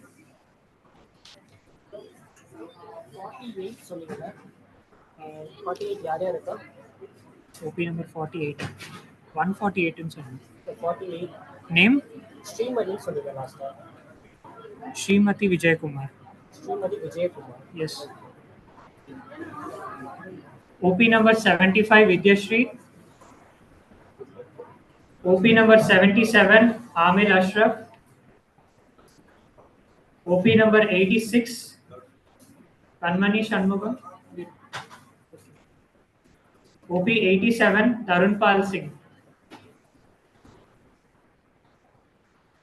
Other participants, kindly wait for a few moments. I'll just guide them and come, and then we'll be shortly starting our offline presentation.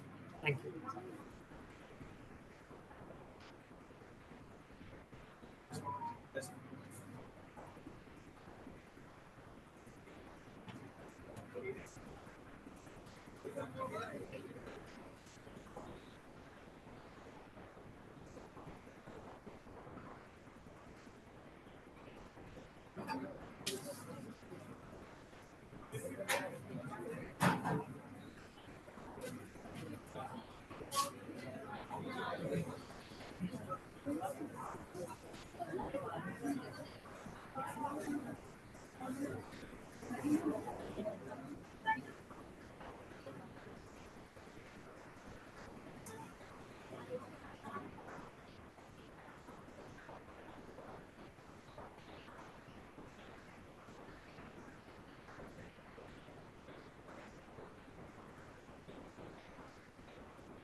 Participants, thank you for your patience.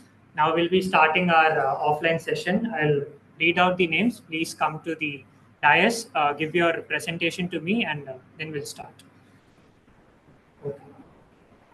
OP number 141. Manaswini, please come here.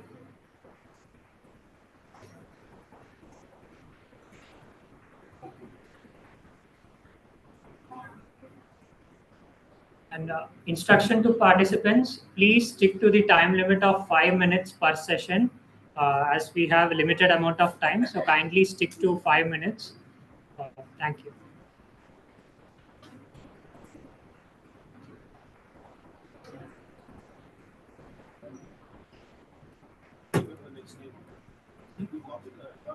Yeah.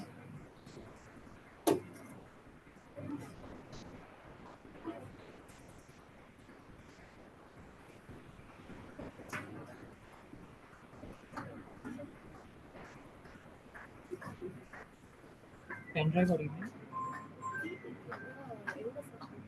Pen drive later. Email. Okay, I'll tell you. WhatsApp, yeah. Oh, WhatsApp, it's fine. 900 31 77 044. 044. Yes.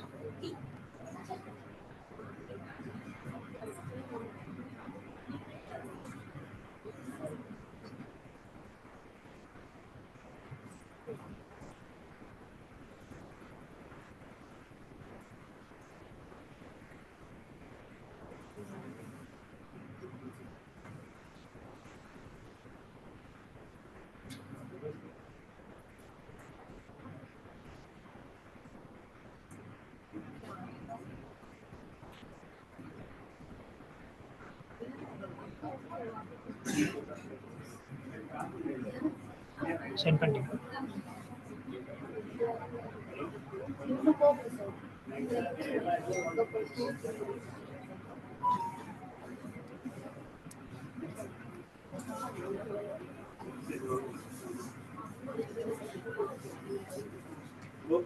Sir, starting, sir. Yes.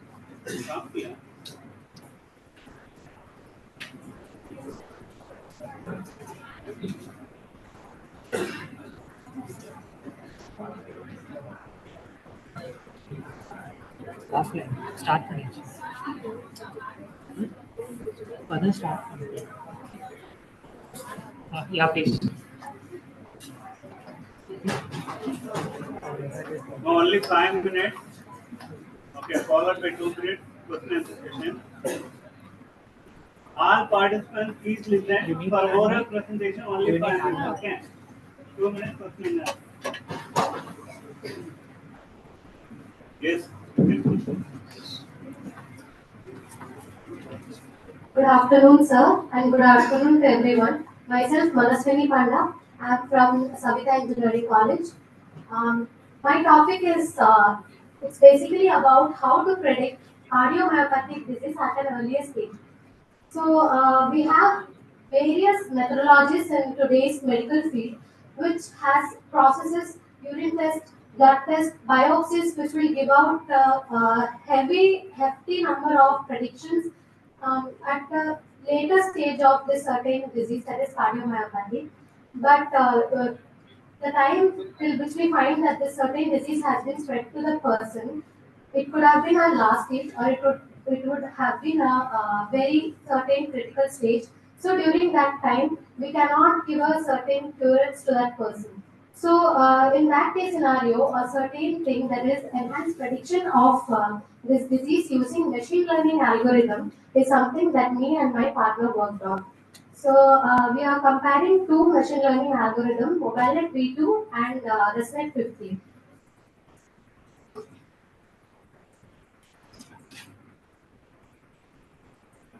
Right. So, what is the aim and the objective of my project is nothing but this cardiomyopathic disease is a disease which usually happens to the person when there is a deposit of cholesterol in the heart valves and arteries, which would lead to blockage and enlargement of the valves, which would directly cause heart strokes and cardiac arrest. And this disease cannot be predicted at an early stage using the biopsies. So, machine learning algorithm, MobileNet V2 and ResNet 50, why I am using this certain tool is because it is more accurate and enhanced. We have used Python, and through this Python coding, we have found that. Do you guys have any idea about true matrix? Anyone? Okay, so true matrix is a certain chart which would show there are four essential things, that is true positive, true negative, and false positive and false negative. It would detect the stages and what is the criteria of the certain patients and the number of patients who are really having that disease, or the patients who do not have that disease. So in true positive criteria, we have 5 positive cases, and in false negative there is 0. This just shows that it is nearly 91% of accuracy in this MobileNet V2, whereas in ResNet 50 we got 83 percentile of the accuracy. Therefore, we can say that this MobileNet V2 has a better approach towards a machine learning algorithm and finding or predicting this disease. So, my partner will discuss about the results and discussion of our certain topic. So as my partner said, we are comparing two classifiers, that is mobile V2 and resident 50 classifier.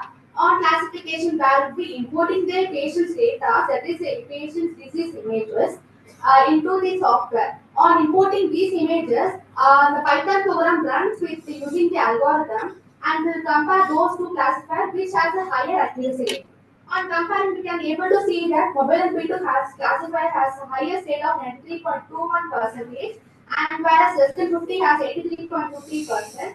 And we have classified and we have observed the true positive, true negative has to have said false positive and false negative in confusion matrix. And here true S spaces, that is it is statistical proven. The p value is 0.001, which is lesser than the actual value. And the parameters that include C, standard mean error and the mean value error and the accuracy values. Here, the accuracy values for both the classifier are similar, that is 0.0025, and this is the ROC curve, where the ROC curve represents a linear graph, and it is also statistically proven it's 1.001. And coming to the future approaches, where it includes screening methods and high imaging processing techniques, and therefore we can prove that through the mobile and V2 classifier, we can detect the disease very easily and accurately at the earliest stages. And this is the L spaces graph we have plotted, and those two are the error bar values. Through this, we can calculate the two mean bars. And here we have inputted 25 samples for each, total 50 samples, and each group of 25 and 25. As a conclusion, we would like to reveal that mobile and V2 classifier can be used to detect the myopathic disease, and for future approaches, these mobile and V2 classifier has a higher rate of detecting the disease. Thank you. Thank you. So, do anyone have any doubts regarding our topic? Any question and answer? So you have done this project. So where do you collect the data? The data is collected from Kaggle.com. It already consisted of the photo data or photocopies which are of already present patients from different hospitals. Yes. Actually, we have a normal test, echo test, and ECG test, and a cardiac test we have. Through this, images will be getting from the patients. Those, whatever the accuracy value we are getting, it's not accurate or correct, and it cannot be detected at earlier stages. But through this classifier, we can able to detect the earlier stages with proper accuracy rate. That's what we are trying to do. So you're trying to say that you have these patients. Yeah, of course. Any other doubts? Only two particular. We have used many classifiers, KNN classifier, SN50 and BGD16, various other classifier, and we have compared various two classifiers, but it has a low accuracy rate of 69.23, 70.23. To predict the high accuracy rate, we have been used, these two have the difference of 83 and 96. So we have just compared. Resonate 50 need large amount of data. So when compared with the mobile net. So mobile light V2 is currently being used in medical field for mammography. So already this tumor and the breast cancer patients are like they are bringing machine learning algorithm using mobile light V2. We have certain coding in Python, and when we executed that coding along with the photo data set that we have collected from the Kaggle.com, we got the accuracy more in mobile light V2 when compared to Resident 50. That's why I'm asking. One is latest version, Okay, which sir. has more predictable thing, whereas the resonate is somewhat lower end. Okay, sir. Right, it need more information. Okay, sir. Why you have to compare these two? Because we have compared it along with the Inception V3 also. Do you know with Inception V3?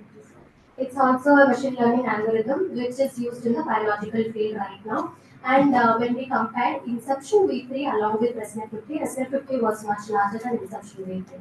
That's why we have compared this certain thing, because Resnet 50 has never been used in the medical field. That's why we wanted something new. We wanted to see if mobile V2 would bring much larger amount than Resnet 50, and it did. That's why mobile V2 is an approach that we can take for the further future. So no doubts, right? Next Any doubts? Okay, Phil. Thank you.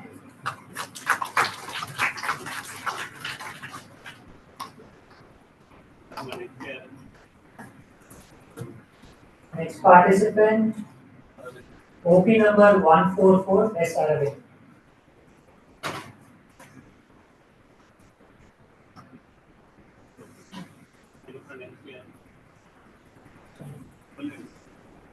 Next to this, OP number 67, Kavya V. Veer.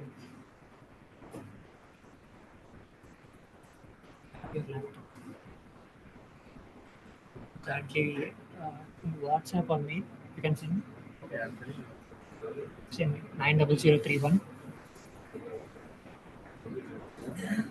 77044. Yes. Yes.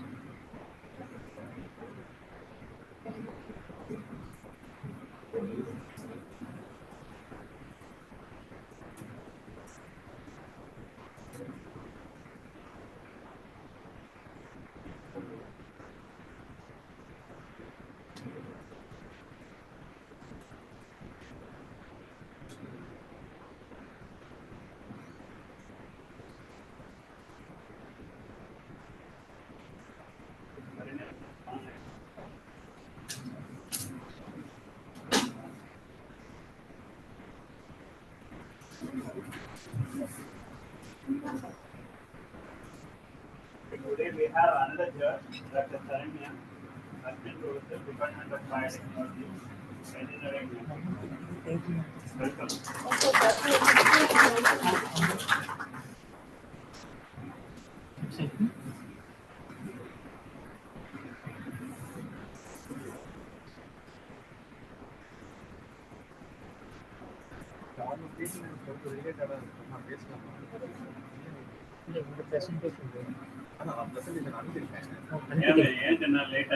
ಇಲ್ಲ sir presentation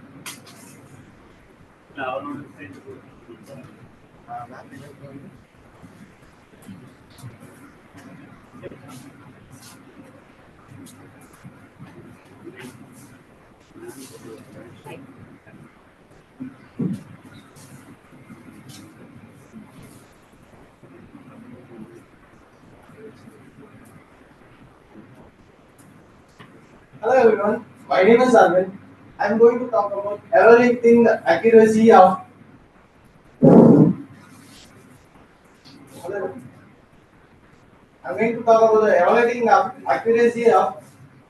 AI in predicting oral cancer. A comparative study.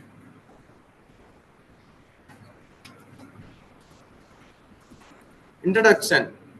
On coming to the introduction, oral cancer is a cancer in the mouth, which occurs due to some human reasons called like tobacco, etc., and all. My research is how to prevent it, how to detect it. This is my research.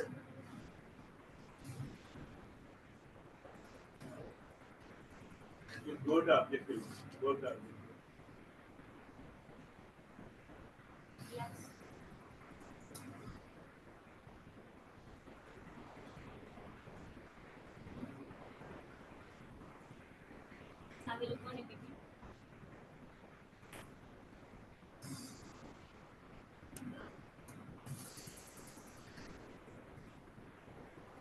On coming to the introduction, oral cancer is a significant public health concern, with early detection being crucial for effective treatment and survival in recent times. On coming to the oral cancer, on using AI algorithms, we can predict the oral cancer more easily and precisely than the traditional methods. Oral cancer in India. The oral cancer in India. In India, the oral cancer consists about 86%, which is more in the southeast part of the Asia. The age group of around 50 and less than 40 age of people in the gender of men are getting the oral cancer more frequently. The most common oral cancer found in the most common oral cancer found is squamous squamous carcinoma, which is the 90% of the population has it.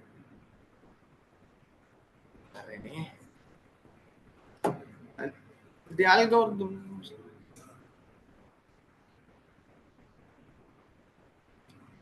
These are the algorithms used in my study: CNN, RNN, and DNN.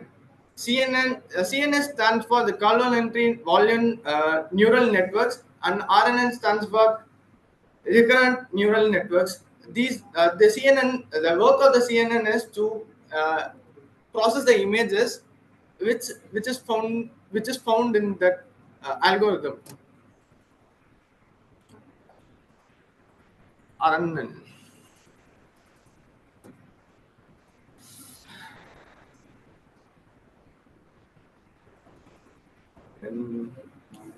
RNN. The RNN stands for recurrent neural network.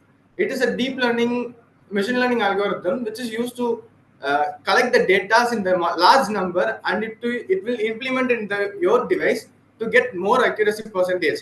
And DNN stands for deep neural network. The deep neural network's work is to implement both the algorithm and to find the better accuracy rate.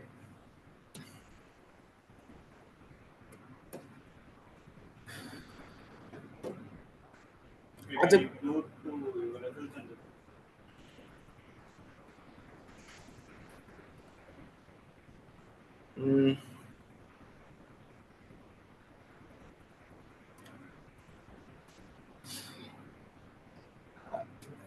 this is the result and discussion page, sir. The first algorithm is CNN. CNN has, on comparing these three algorithms, the algorithm CNN has performed well with an accuracy of 65%, and the other two algorithms are performed with around 64% due to some reasons called the image processing. The image processing lacking in RNN algorithm and DNN algorithm. RNN can only accumulate the data and store it in the device, and DNN will work on entire thing, but it cannot store some images and data. So we have to implement externally.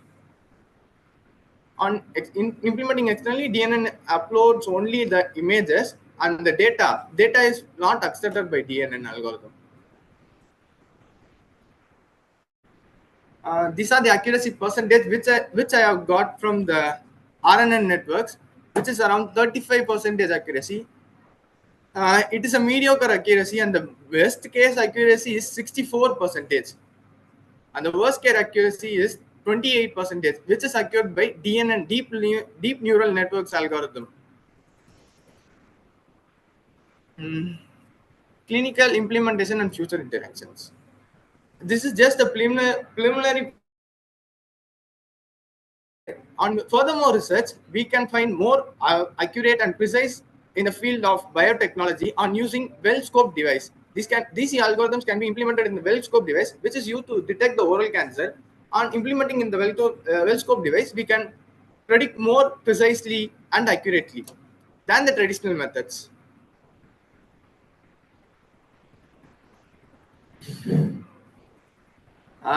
The graph. This graph is taken by the SPS statistical analysis software. The statistical analysis software. These two graphs depict the CNN and RNN algorithm, which depicts that CNN algorithm has performed well with an accuracy of 64%. I have shown this. Then this is the representation. The oral cancer, it is predicted by the well-scope device, and it is examined under the microscope. On examining and understanding under the microscope, it is found that this is a normal image and this is a cancer depicted image. It shows that the image shows that this algorithm on implementing this.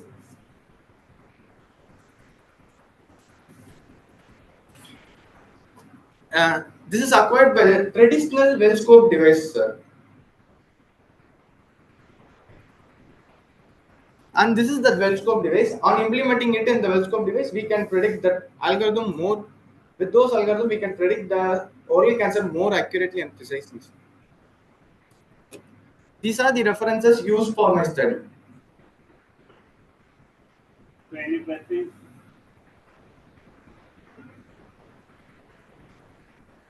Is there any questions from audience? Yeah, your presentation is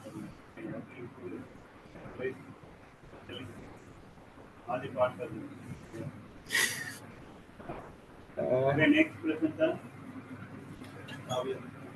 OP 67, Kavya V.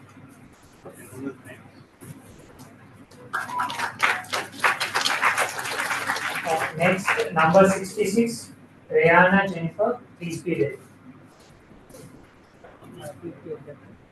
WhatsApp numbers okay. 900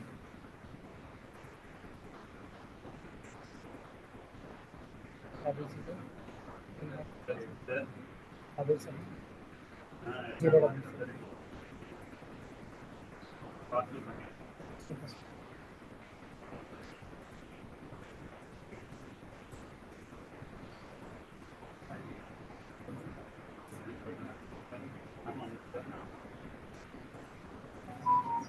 And we're not able to do this.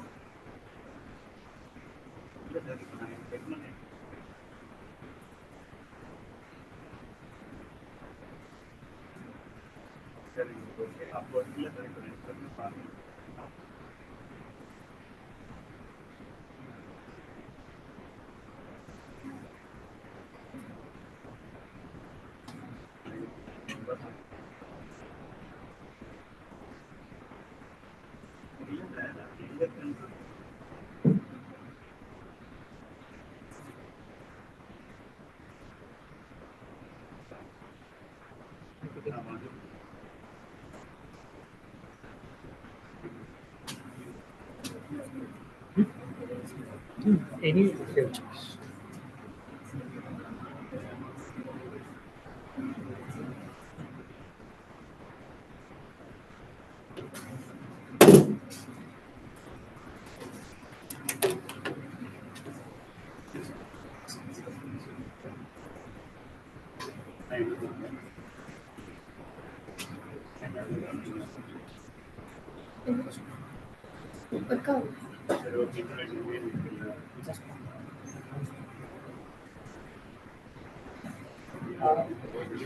Next, OP number 66, where are you?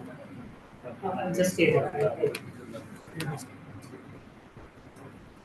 Good afternoon, everyone. I'm glad to introduce myself, Kavya, from Welltech High Tech, Dr. Rangarajan, Dr. Shakuntala Engineering College. And I'm glad to thank for SRM Institute of Science and Technology for giving this opportunity. Biochar and bioplastic, and my project is biochar and bioplastic from agricultural waste, a combined waste valorization.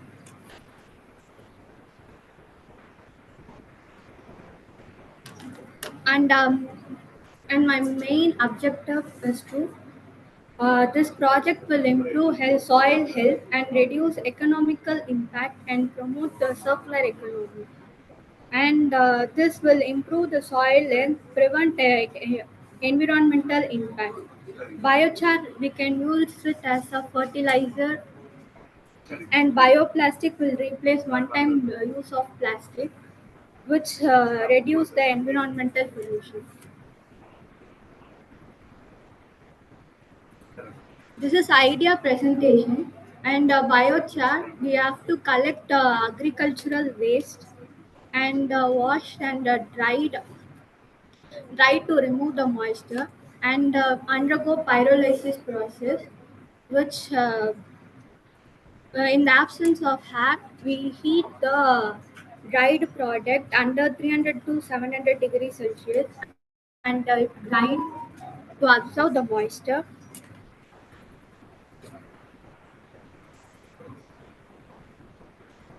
And bioplastic, we collected the agricultural waste and washed undergo hydrolysis process. That undergoes hydrolysis process biomass into a smaller units like monomer, and undergoes extraction isolate the biopolymers from the source of starch, glucose, protein, or microorganisms. In addition, we are going to plasticize like glycerol, and addition to that, we are adding biochar which will act as a reinforced agent which will strengthen the plastic and undergoes casting, molding, drying, and the final product is come. Uh, yeah, this bioplastic will replace one-time use of plastic, which will keep our environment from harmful plastic. Thanks.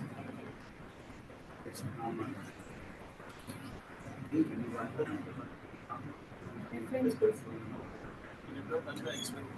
No, sir. This is idea presentation. Are you also using final year source? Source biochar for as a fertilizer or Source the biochar. The biochar, what is your source? Agricultural waste. agricultural waste. Yeah. What type of agricultural waste? Crop pasted tomatoes or potato peels.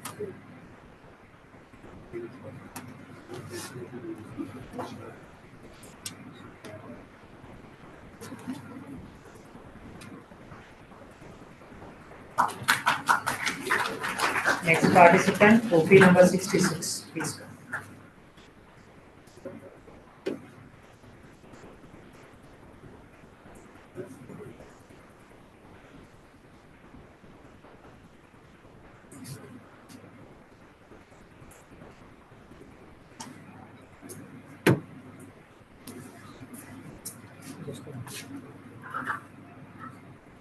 Next, OP number 31, please raise your hand. 31. Stay. So, a very good morning to one and all gathered here. Myself is Rihanna Jennifer, and I'm here to present on the topic of assessment of water quality in Tenpanai River, Cuddalore district, Tamil Nadu. So, I'd like to start my presentation with a very simple fact that water is the main essential source and a natural resource. Yes. So, at present, I would also like to quote this fact that 98% of water is seawater and 1.2% of the water is only for our use, in which 1.6 is being locked in glaciers and polar ice, whereas only 0.036% forms the lakes and rivers. So the river system act as a very freshwater water source for the aquatic life forms. So recently, population in riverine system has been a great concern. Does anyone know the reason why? Because decades after decades, river has been polluted. But in recent, why is it a very serious concern? Very simple answer.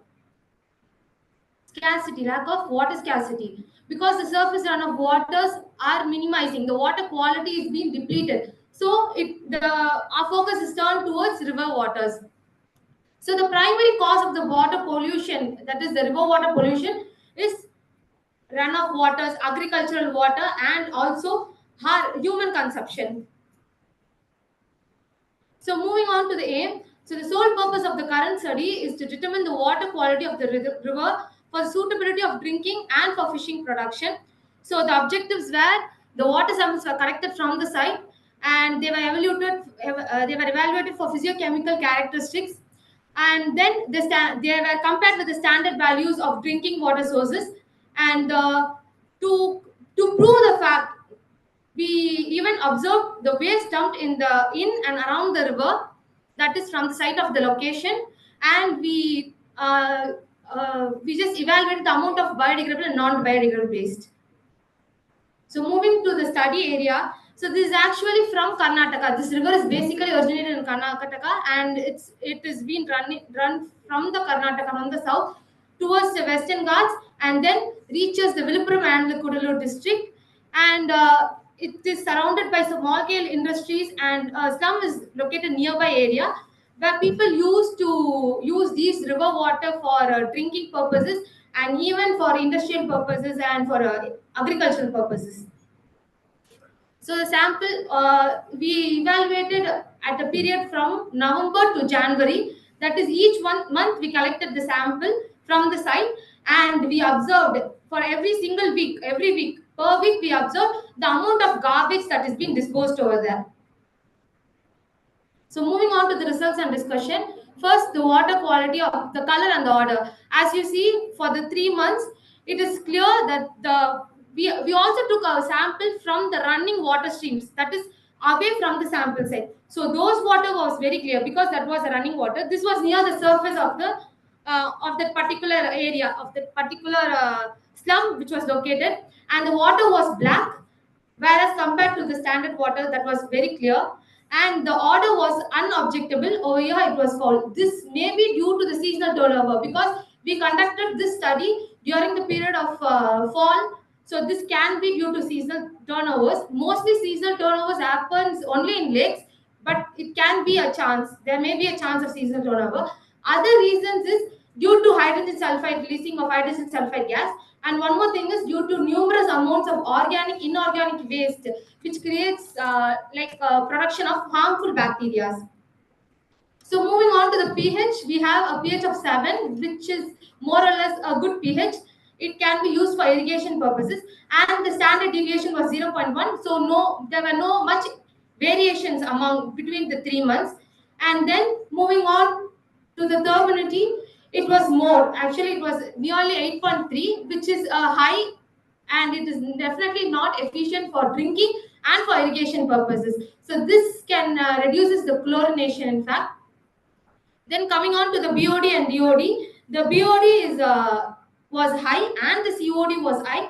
So the BOD may be high due to the amount of organic and inorganic compounds that was being disposed in the lake, and this creates a large due to the disposal of organic and inorganic compounds. The microbes produced by them requires a large amount of oxygen for degradation, which leads to the increase of BOD. And also, this water sample paves the way to the growth of aerobic bacteria, both infectious and non-infectious bacteria, and also lead to excessive growth of algal formation, which affects the life inside the water. So COD is also the same. It may be high due to the evaporation of water and high rate of organic decomposition due to human activities. Moving on to the TDS. TDS is mainly related to the drinking water source, and it is very clear that it is not suitable for drinking. The next is total hardness. So hardness is depending upon the chloride, sulfate, and the calcium amount that has been present.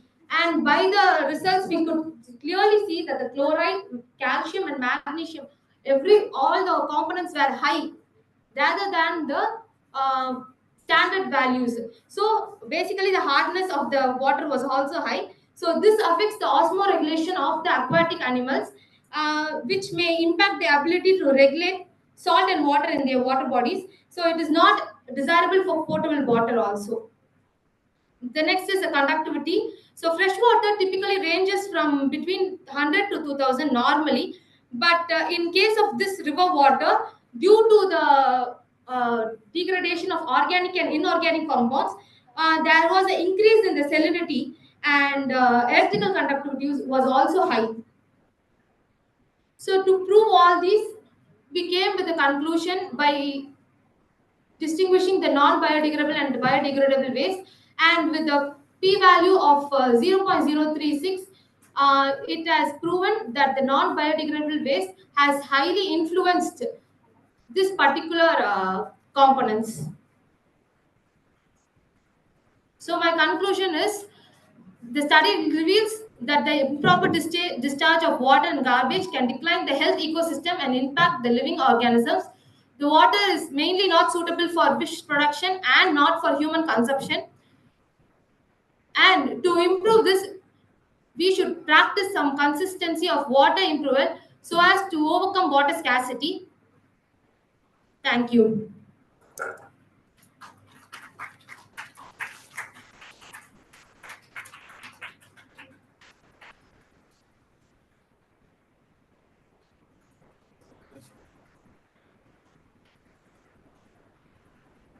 So now it is over. What is the novelty of your work? Actually, the very basic work only on this. My idea is to bring out, like nowadays, people are going into an advanced research where we can see Vida is. Studies are already carrying on by NCETBS. Yes, ma'am. This particular river has not been in the eyes of many people. If you check it out in NCETBS, they are all the published in it. But not. 3 months they are publishing in their website. You go and check. When I searched for papers, there were no papers in it. ECB itself, they are doing the water quality check for all the rivers and they are publishing it regularly. Okay. What's the novelty of your work? It's already they are publishing it. Ma'am, this was done between the month of November to January, ma'am. One is the amount of trash that is being expelled by the people from the some areas due to small industries. They are at that present locality, they are doing some small industries work and their household things, everything. So at present, we observed the amount of biodegradable and non-biodegradable waste, and with that, we proved that due to these decomposition of biodegradable, not biodegradable waste in the river only, these components have been raising high and high day by day. Because these data will be available in research and again on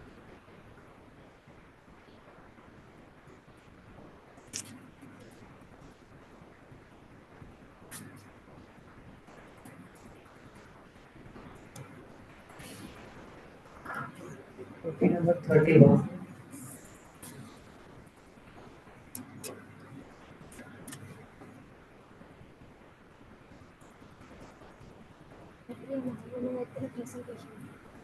One. Switch.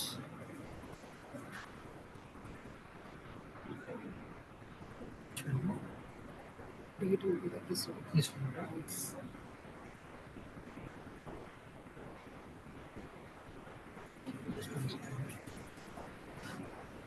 Copy number 36 next. Copy number 36. Good afternoon to everyone. I'm here to present about my past 6-month work. I'm the PhD scholar in Annam University.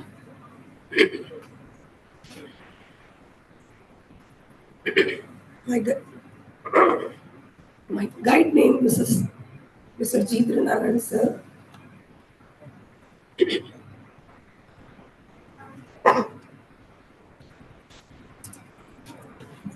And this is the title, Synthesizes and Spectral Studies and Antimicrobial Activities of Pyrozoline Derivatives from Substitutide Sterile Chalcones. My chalcones prepared, the compound is 2,3-dihydrobenzone B, 1,4 dioxin 6-silyl ketones. And my objectives is to synthesize pyrozoline derivatives from chalcone derivatives, to characterize the compound by using IR spectroscopy, H1 NMR and C13 NMR mass spectroscopy, to test the efficiency of this compound by using antimicrobial activities with bacterial and fungal strain. Introduction. In recent years, these nitrogen-containing compounds have become a hotspot of research and development due to their wide range of biological activities in particular. This application of pyrozoline derivatives in medicinal chemistry for their various biological activities. This pyrozoline is an organic compound with a formula of C3H6 and N2. It plays an important role in the creations of drugs and pesticides because of their good antifungal activity, anti-inflammatory property, and anti-tumorous activity.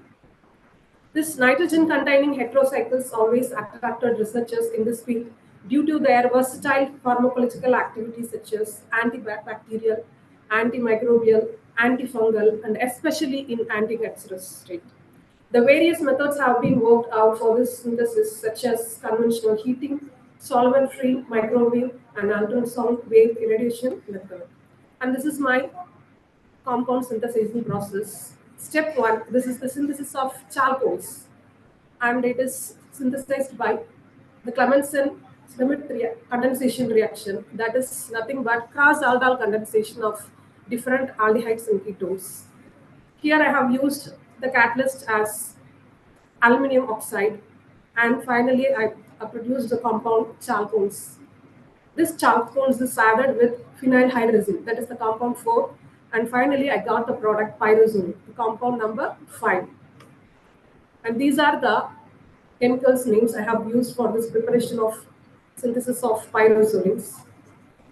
And this is the IR spectrum of the compound. The pyrozoline compound which I have been synthesized was recrystallized and it is dried for 4 or 5 days. Later it is sent for the IR spectrum of the compound. And this shows the stretching frequency of carbon double bond nitrogen. Here you can see the peak. Carbon and nitrogen. And likewise, when it is also peak. When the RNA comes around,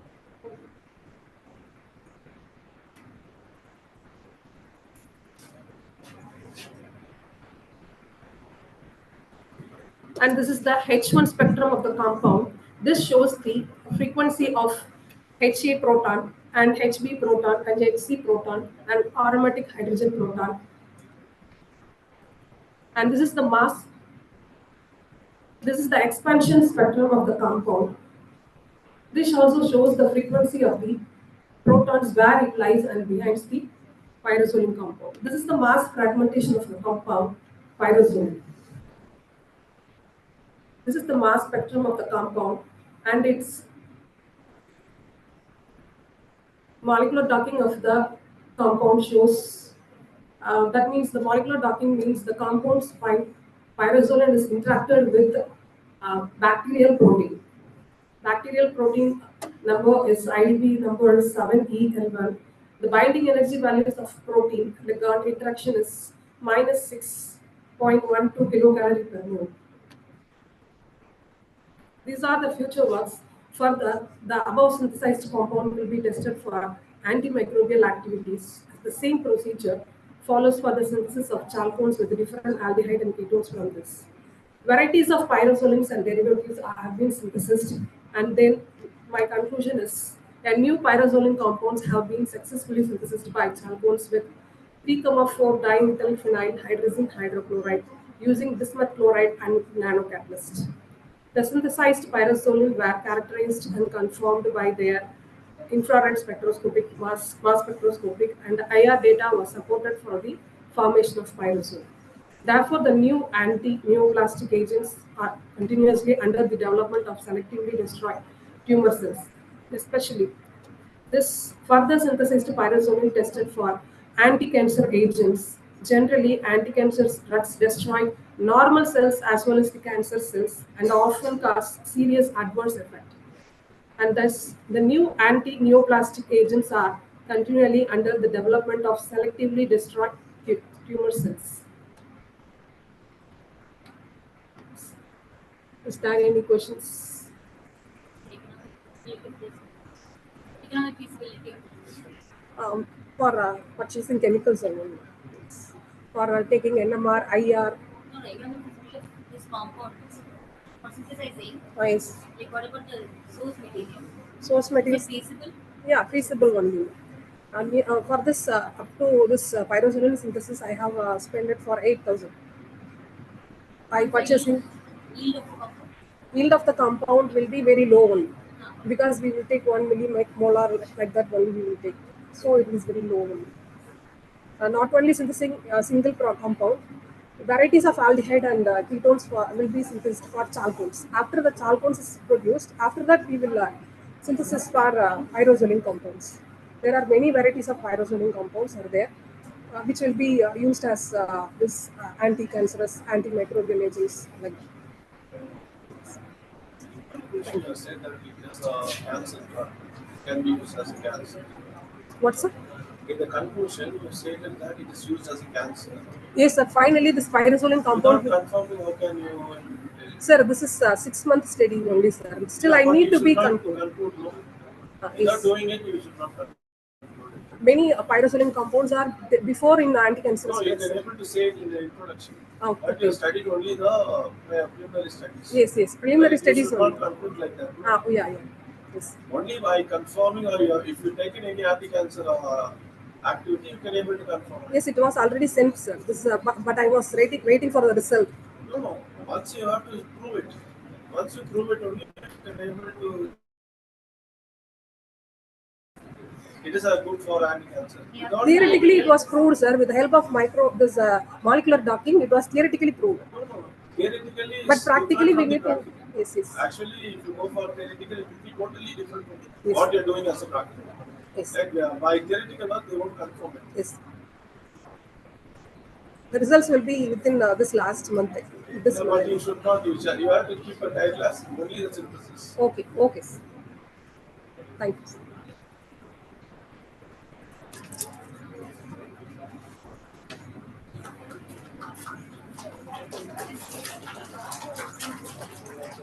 Next, we have OP number 36.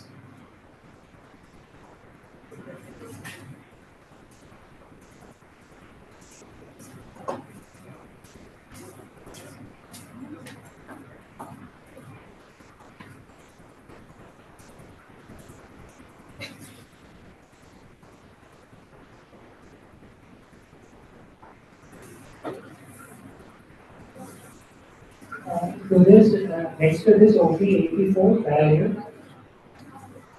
Number 84.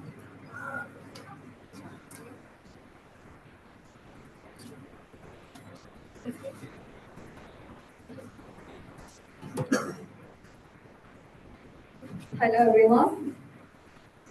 I am Harini from Savita University, and our project is on isolation of polyphenols from finger millet for the treatment of breast cancer research. So, what is breast cancer? It is a cancer which occurs in female majority, and almost 24.5% of the females are affected than male. So, it is one of the second leading factors of cancer, which leads to death. Which leads to death. It can be characterized into modified and non-modified. What is modified is we can treat using we can treat the cancer with our daily lifestyles. But in the case of non-modifiable factors, it includes genetic, etc. So introduction. So the finger millets are cultivated in the drought-tolerant crop, and the nutritional value is a good source of nutrients, which includes dietary factors, calcium, vitamins, and minerals.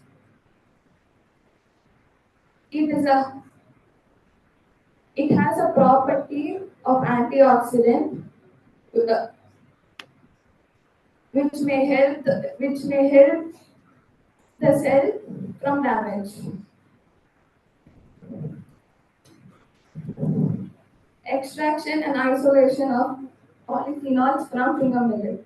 The first step is we have to get the finger millet and dry it and ground it into a fine particles. And that fine particles is added with the methanol. Why we are using methanol is it has very low boiling point and it can separate the layers, where the first layer will be methanol, second layer will be polyphenol, and the last layer is sediments. The third step is we are taking the polyphenol and allow it to dry, because there will be excess of ethanol in the beaker where we are having polyphenols. When exposed to air, the methanol has been evaporated. And the fourth step is the sediments are being filtered out. Using a CGMS technique, the isolated specific polyphenols from the concentrated solutions are retrieved. Okay, my name is Terry Raj, and I also come from Savita University. Well, Arini explained about the extraction of polyphenols. I'll be telling about the introduction of polyphenols. I mean, what polyphenols basically are. Uh, every polyphenol has a benzene ring with any hydroxyl group attached to it. So what it basically means is that that polyphenols, every polyphenols will be having a smell, whether it is pleasant or whatever it would be strong. So the polyphenols have two types. They are flavonoids and non-flavonoids. Here, the comparatively non-flavonoids have a stronger smell. For example, tannin that is present in tea, um, tannin and many more. Even caffeine will be coming in polyphenols only. Um the property of the taste of it will be bitter, just like that in the berries, which is known for having many antioxidants. So the what is and I mean the cause of cancer is basically reactive oxidative species, ROS. Um, what this antioxidant does is they neutralizes the reactive oxidative species and help in reducing cancer. So I will be talking about the identification of polyphenols. Um, for this method, GCMS is used. Um, why GCMS is used means, I mean, there is also LCMS, liquid chromatography mass spectrometry. Uh, in GCMS, the apparatus leaves the trace elements behind. I mean, a helium gas is used as a mobile phase, and it would be carrying the stationary phase out, and it would go into mass spectrometry. And what that does is, I mean, it goes into the apparatus, and a graph would be I mean, when it hits the detector, it would the data would be going to the software, and then a graph would be produced. Um, I mean, this is just an example. At the top one, um, it won't be just mass; it would be m by z, mass by charge, and axis is the intensity. Um, the graph for liquid chromatography would be coming like this. I mean, even the trace elements would be appearing, so it would be harder to study. So we will be choosing GCMS. In GCMS, the graph would be, I mean, the important peaks would only be coming. So I won't take much time. And before this, I would show the results that we got. Um, this one, the polyphenols. I mean, we got is gallic acid, vanillic acid, syringic acid, ferulic acid, etc. The one we mentioned, the amount is the, I mean, is what will be showing in GCMS. The others won't be visible because it would be present in minute amount. So, one thing about polyphenols is they are heat sensitive. Uh, you may have noticed in tea, we would only add the powder only after we heat at the water, so that the flavor won't be missed out. So, and a way for increasing this bioavailability is through sprouting of this finger millet. I mean, the reason that we use finger millet is, I mean, it won't be directly helping in the chemotherapy. It can be used as a supplement. I mean, like a nutrition supplement. And this finger millet doesn't have any anti-nutrient factor like let's say in orange, for treatment of scurvy, the vitamin C present from them won't be just enough. So, actually, the phenols was discovered like that. The phenols had the name, polyphenol compounds had the name vitamin P before. And after some study, it was discovered, it was known that polyphenols can be characterized as a vitamin. So, and now I'll jump to the mechanism.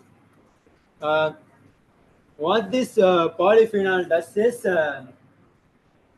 it basically, at first, enzyme inhibition occurs. Inhibition of arachidonate 5 lipoxygenase and xanthine oxygenase. These are the ones that are majorly responsible for the cause of breast cancer. And so, in this one, competitive inhibition occurs. It basically means the inhibitor takes the place of substrate, and which in turn affects the DNA fragmentation and that repaired DNA would be helping in programmed cell death. And there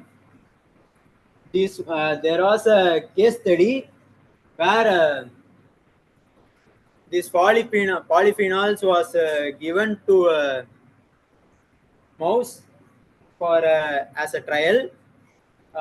In that one, the brown varieties of the finger millet gave more yield than white millet. Thank you.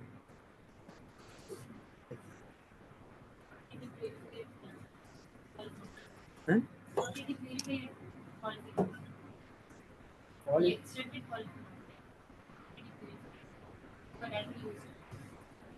That's why we use GCMS, ma'am.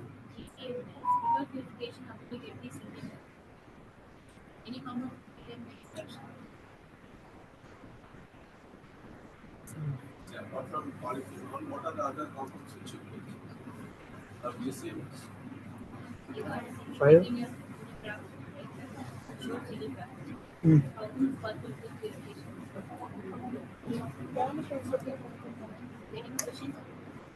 I understand.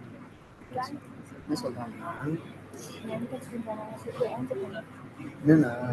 Okay.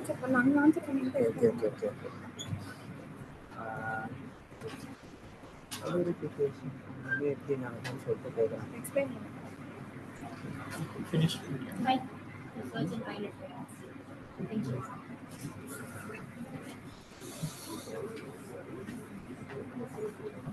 Instruction to participants. Sorry for the inconvenience. Now I'll read out the remaining participants list. They have to kindly move to room number 204 and the second floor for their oral presentation.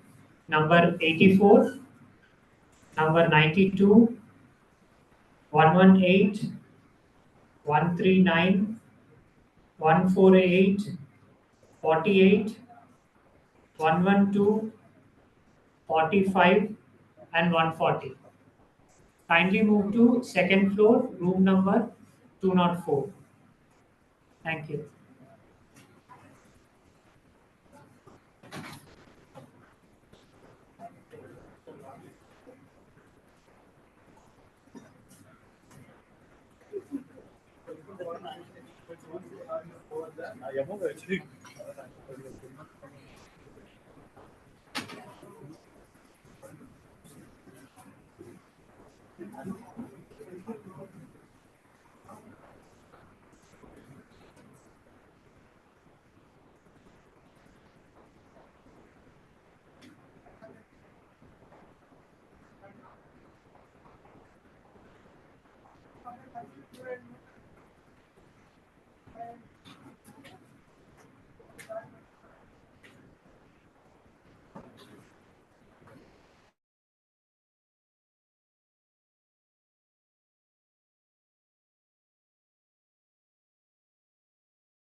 Yes.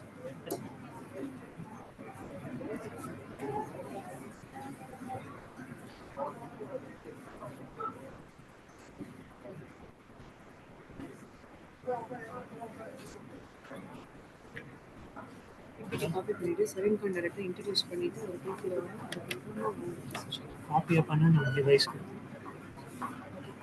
Copy பண்ணி போட்டுட்டு ஆன்லைன்ல போட்டுக்கோ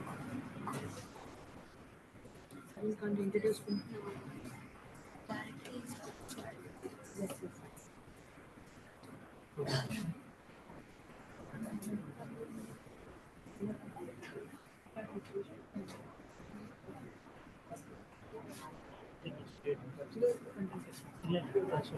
second plenary lecture.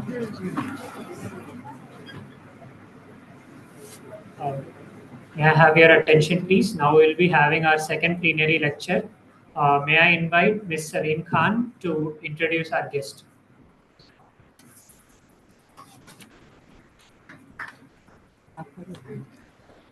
Good afternoon to one and all present here, and welcome to the National Conference on Emerging Trends in Biological Trends in Biological Sciences.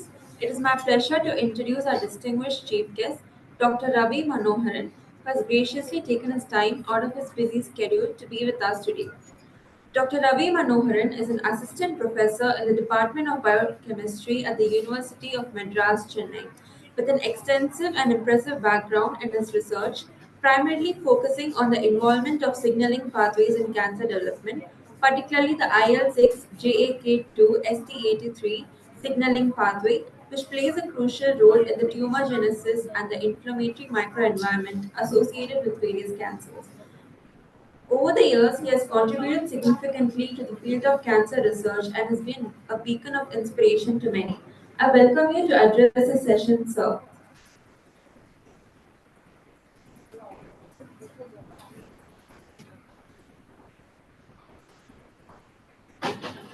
Do you require pointer?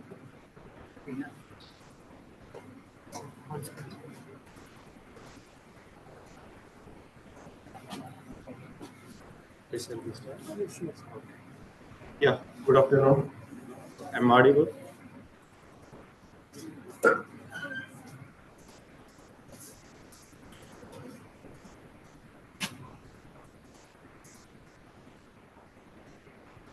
Yeah. So today my presentations. So I think first good afternoon one and all present here. I first thank Dr. Rajendran and other organizing committee members for the opportunities. So today I am going to just brief some of our research finding. So how the signaling pathways involved in the development of cancers. So mainly our research, one of our research is mainly focused on interplay between the signaling salt-inducible kinases in metabolic reprogramming in the breast cancers. So you all know what is breast cancer. So breast cancer is an abnormal cancer cell growth. So it grow without control, and it also can be spread to the other part of the tissues.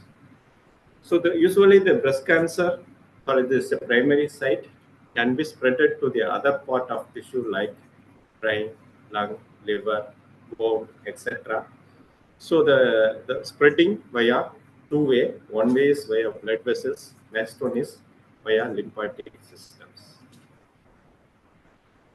The breast cancer statistics, okay, around 1.3 million new breast cancers cases each year they are identifying, diagnosing. So and every 4 minutes an Indian woman diagnosed with the breast cancer. So almost 458,000 deaths from every year, and 13 minutes one woman diagnosed with the breast cancer.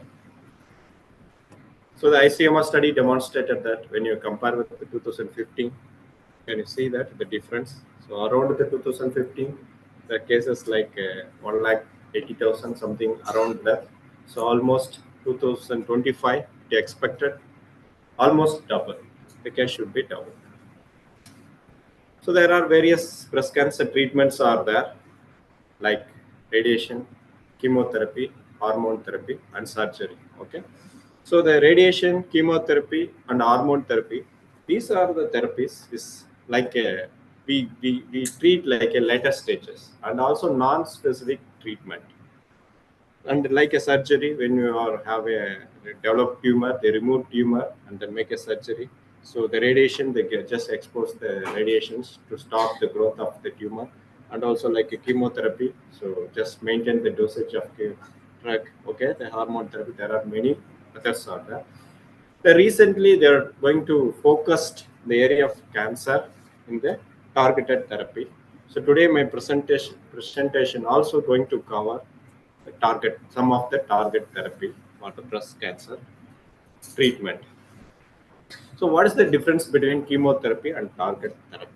Usually the chemotherapy is, so it can kill. When we give you some drug, what happens? It can kill both cancerous cells and the normal cells. It also possible to toxic to the normal cells.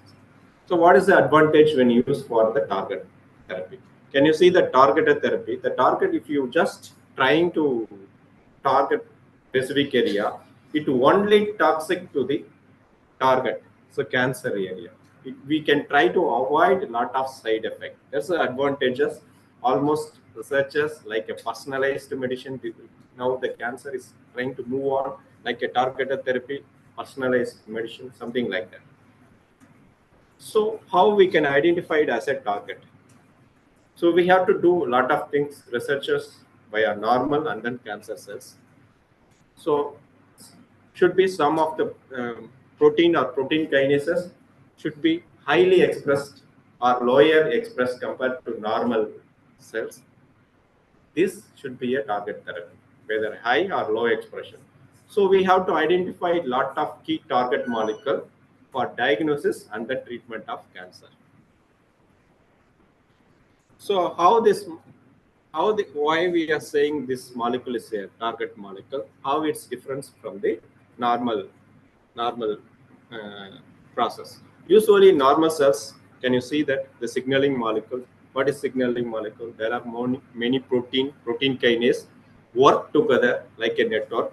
Finally, execute the biological functions like proliferation, differentiation, survival, apoptosis, all the biological process in our body.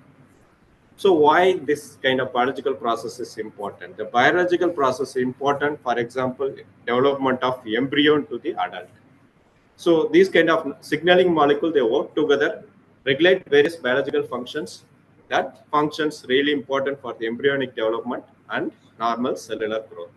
So in case of cancers, these kind of molecules like a protein or protein kinases will be apparently expressed or apparently activated. So whenever collapse in this molecule, what happened? The biological process also almost collapsed. So in cancer, they says that hallmark of cancer. What are the hallmark of cancer? Cancer means the characteristic feature of cancer cells. So for example, uncontrollable growth of like cells, that's one feature of characteristic. So resisting cell death, the next one. So like tumor loss of tumor suppressor activity, inducing the angiogenesis. So like that, metastasis property. So until 2011, they are identified these are the key features which is of the cancer. So as I told you, in our body, so lot of signaling molecule. For example, some signaling protein or molecule really important for cell growth. Some protein molecule involved in the metabolism, apoptosis, all work together will regulate the biological functions. So that's what we are normal. Okay, if collapse in single protein or group of protein, that leads to collapse all the biological function. What happens? It leads cancer formation. So we can divide, okay? So we can divide this kind of molecule into two types. One is tumor suppressor and another one is oncogene. So we always say oncogene is a bad gene, tumor suppressor is good gene. But usually in normal condition, both is important. Like, we have vehicle. The vehicle, we have accelerator and brake. So without accelerator, we cannot move our vehicle. Without brake, we cannot stop your vehicle. So like that, the oncogene, really important gene, important for the development. So embryo, how the embryo developed into the adult. So because of the onto the growth, the signaling pathway involved for the growth. The next type of gene or proteins, we call it as tumor suppressor. This is regulate. Whenever the growth reached the enough growth, so it will stop like a brake. Okay, like an accelerator will move vehicle, brake will stop the vehicle. So like that, this type of two opposite proteins work together, maintain our normal process, biological process in our body. But loss of tumor suppressor. Whenever brake, we lose brake. Whenever accelerator stuck, what happened? Leads to accident. Like that, in our body. So whenever aberrant activation of oncogene mutations, there are many factors are there. Aberrant activation of oncogene. So whenever loss of tumor suppressor gene, that leads to cancer development. So next, we will see that molecular targeted therapy. What is a molecular targeted therapy? So how it's different from the normal therapy? Can you see that the molecular targeted therapy, usually the most of the cancer cases, the aberrant activation of the signaling pathway that leads to proliferation, sustained proliferation, growth, and metastasis.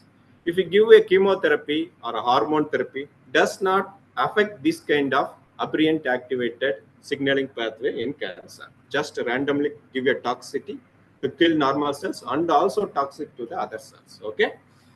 So, but what is the advantages by using a targeted therapy? If you just target, if you identify the target, which is key signaling molecule, which is apparently activated in the cancers, what we do, we develop an inhibitor or activator for this molecule. We only inhibit this signaling pathway.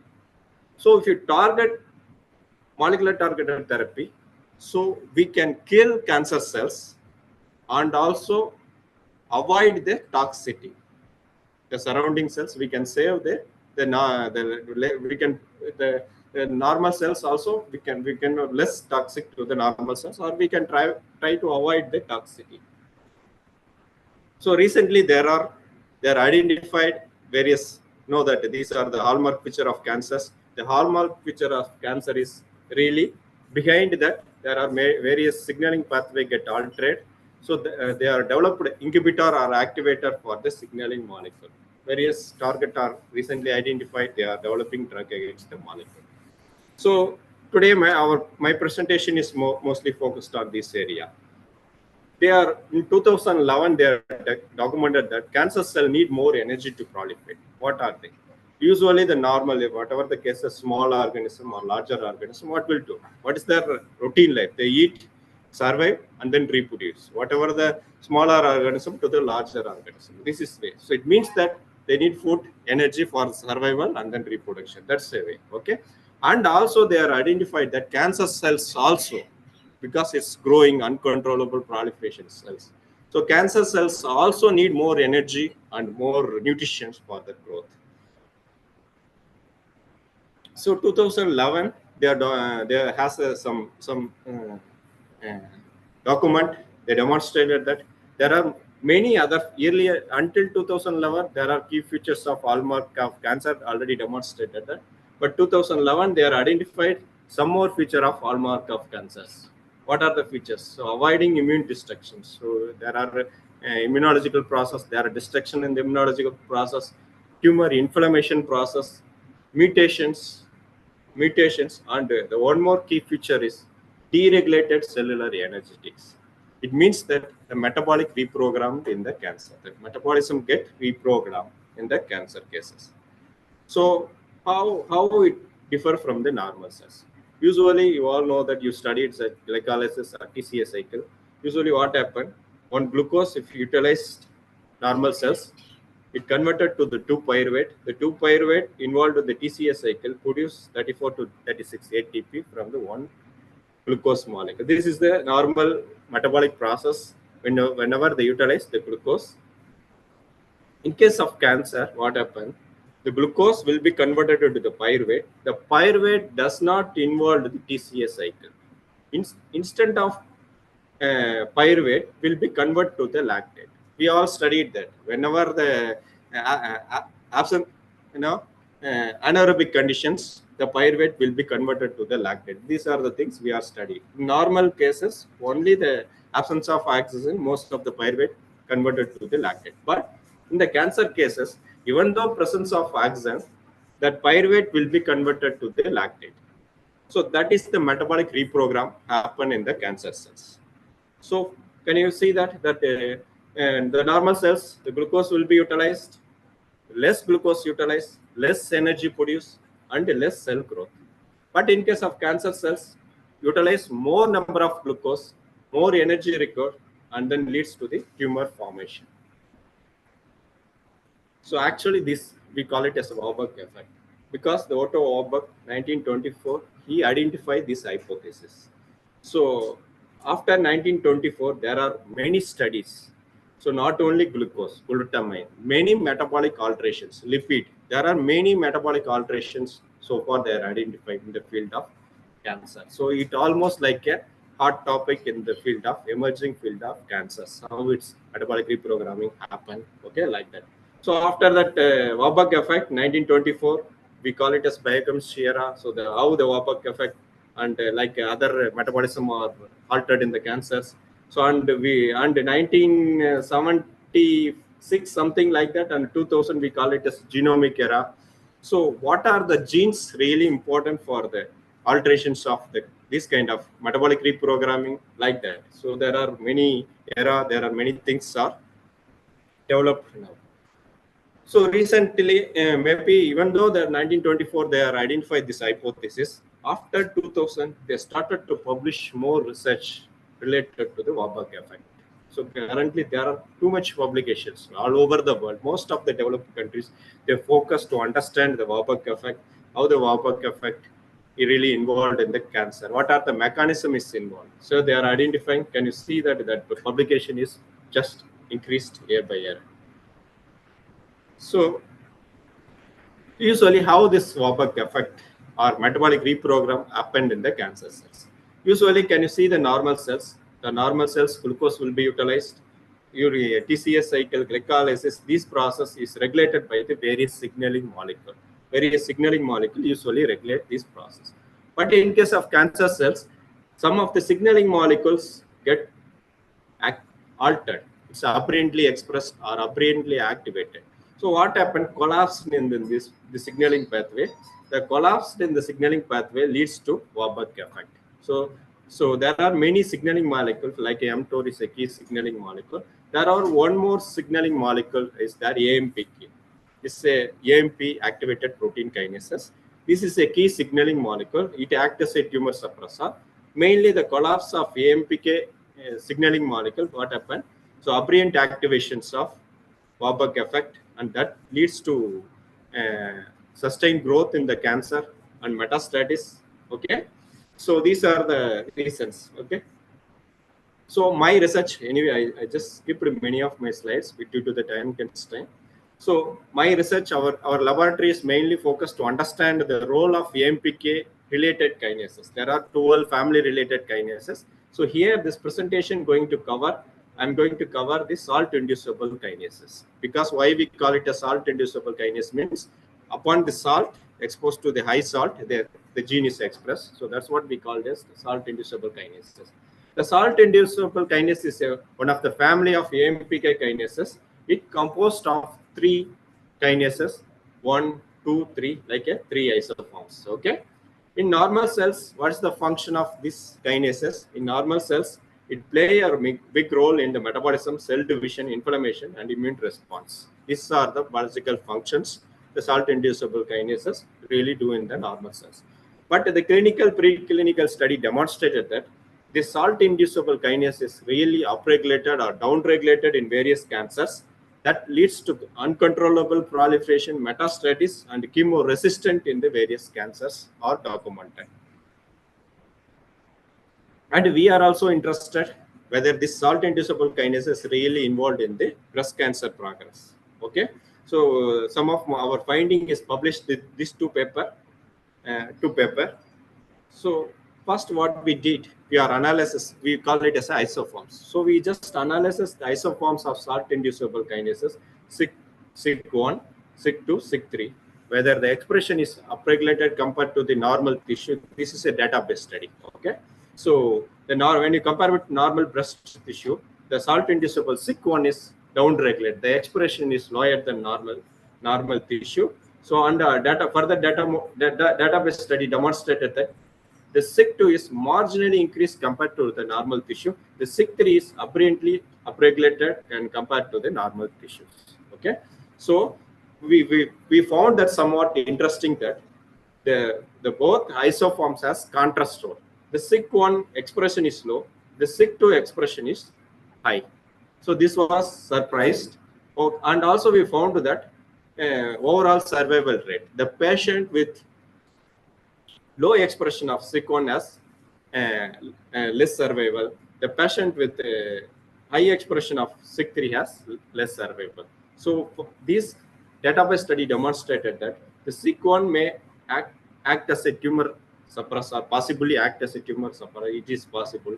SIC3 may act as a tumor promoting role.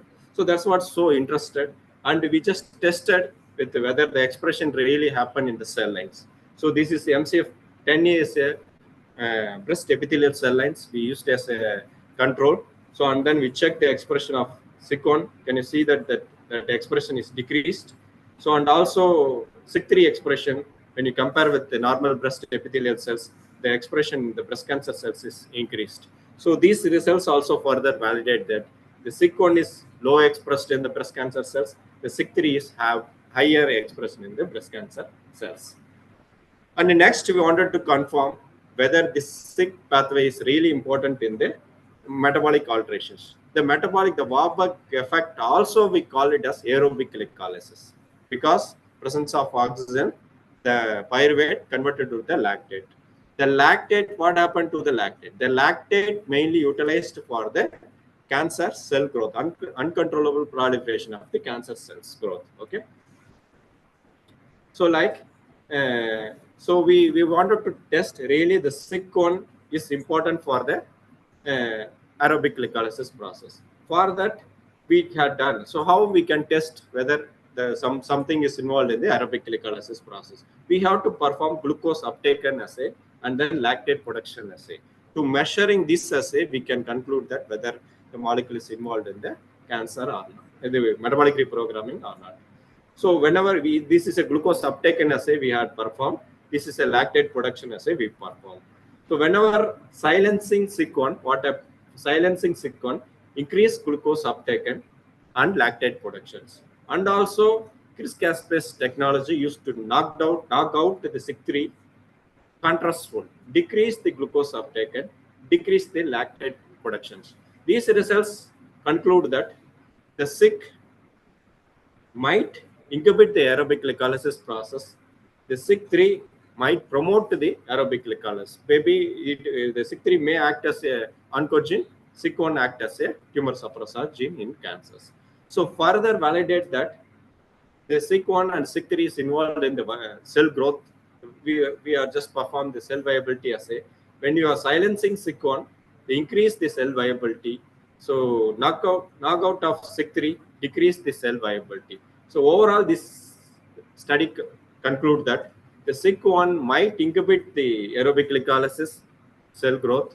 SIC3 might promote the aerobic glycolysis and cell growth in breast cancer cells. It is possible. And the next, knockdown of SIC3, and then check the cell cycle profile. So what happened, the cell cycle progress, cell cycle distributions. So these results demonstrated that whenever knockdown of SIC3, what happened? Can you see that the synthetic phase is decreased, the G1 arrest is increased. Like that, knockdown of SIC3 increased the cell death process. So overall, this result demonstrated that the SIC3 is act as an oncogene, okay, promote the aerobic glycolysis and it cell growth process. The SIC1 as a contrast role as a tumor suppressor. And next, we wanted to know how this SIC molecule is really important for the metabolic process. The SIC itself, it can't do, okay? It should be regulated another signaling pathway. So the mTOR is a known um, pathway, it's mainly important for it activates S6K1 4-ABP cell growth and metabolic activity. Usually the normal cells, this is a key pathway, mTOR signaling pathway is a key pathway. It promotes the cell growth and also it's activated many metabolic process in the cancer cells. So we just suspect that maybe the SIK3 kinases may regulate the mTOR activity. So I skipped many results, but anyway, so the SIK3 is usually binded with the mTOR signaling molecule. Okay. So and our result further validate that when I am silencing SIK3, what happened? Decrease the S6K1 phosphorylation and 4-BP phosphorylation and AKT1 phosphorylation. These results demonstrated that SIK3 activate AKT1 and mTOR signaling pathway. When I am silencing decrease this kind of activity, the phosphorylation of this molecule. And next, we wanted to know what is the pathway we utilized by the SIK1.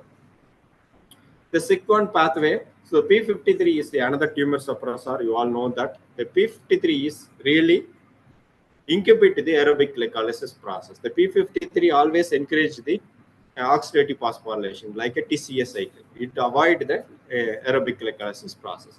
So the SIK1 interacted with P53. What happened? P53 and promote the P53 activity. For example, our result demonstrated that whenever silencing the SIK1, the P53 phosphorylation, the active phosphorylation is decreased. Okay, these results further demonstrated that the SIK1 may mediated the metabolic activity via P53. SIK1 promote P53 mediated tumor suppressor activity. One of the activity like that, it incubate the aerobic glycolysis inhibition process. So, and the next, whether the cancer metabolism has a magic bullet, so we can treat cancer. This is one of the target way. So we wanted to test. So there are various the metabolic target like the enzymes which is involved in the metabolism is targeting. There are many inhibitor or activator are developing for modulate this kind of metabolic targets. So and then we want to test whether the SIK kinases is involved in the breast cancers, whether we target the SIK molecule might be a treatment options for the cancer in futures. So we have tested various breast cancer cells and also we tested MCF10A is a breast epithelial cells. We found that we use a SIK inhibitor. We call it as a pan inhibitor. What is a pan inhibitor? The SIK inhibitor can inhibit all isoforms. SIK1, SIK2, SIK3 is a pan inhibitor. So whenever you utilize this SIK inhibitor, we had a good effect in breast cancer cells, also toxic to the normal cells. So we suspect that because the SIK1 is mainly involved in the tumor suppressor activity, it might inhibit this SIK1 activity. So the pan SIK inhibitor is not the best options. So we are just such alternative options how we can. So for our conclusion, previous studies, we just have some conclusion that so we have to develop a inhibitor for SIK3. At the same time, we have to develop a activator for SIK1. That is very important. So what we do, we are developed with various phytochemicals because these phytochemicals are very good effect against the AMPK, the family kinases. So we have tested all the phytochemicals in the cancer cells and normal cells. So until the 40 micromole, it has good effect in the cancer cells, but it not much effect in the normal cells. So and also we tested all the phytochemicals, the activity of SIK3. So among the tested one, you can see that emodin and berberine, the phytochemicals has more effect on SIK3 activity. So we selected among these phytochemicals, we are selected just two phytochemicals, and then we just tested with the combined treatment of emodin, berberine, what is an effect. So we are treated with alone, emodin alone or berberine alone and in combine. So whenever we treatment with in combine, we can see the more inhibitory effect on SIK3 activity.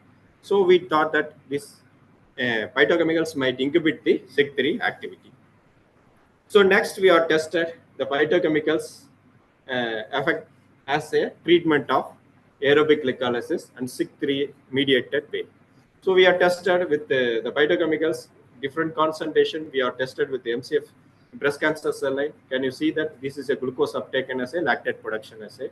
So the phytochemicals decrease the glucose uptake and lactate productions in both the breast cancer cells, but does not much alteration in the normal cells.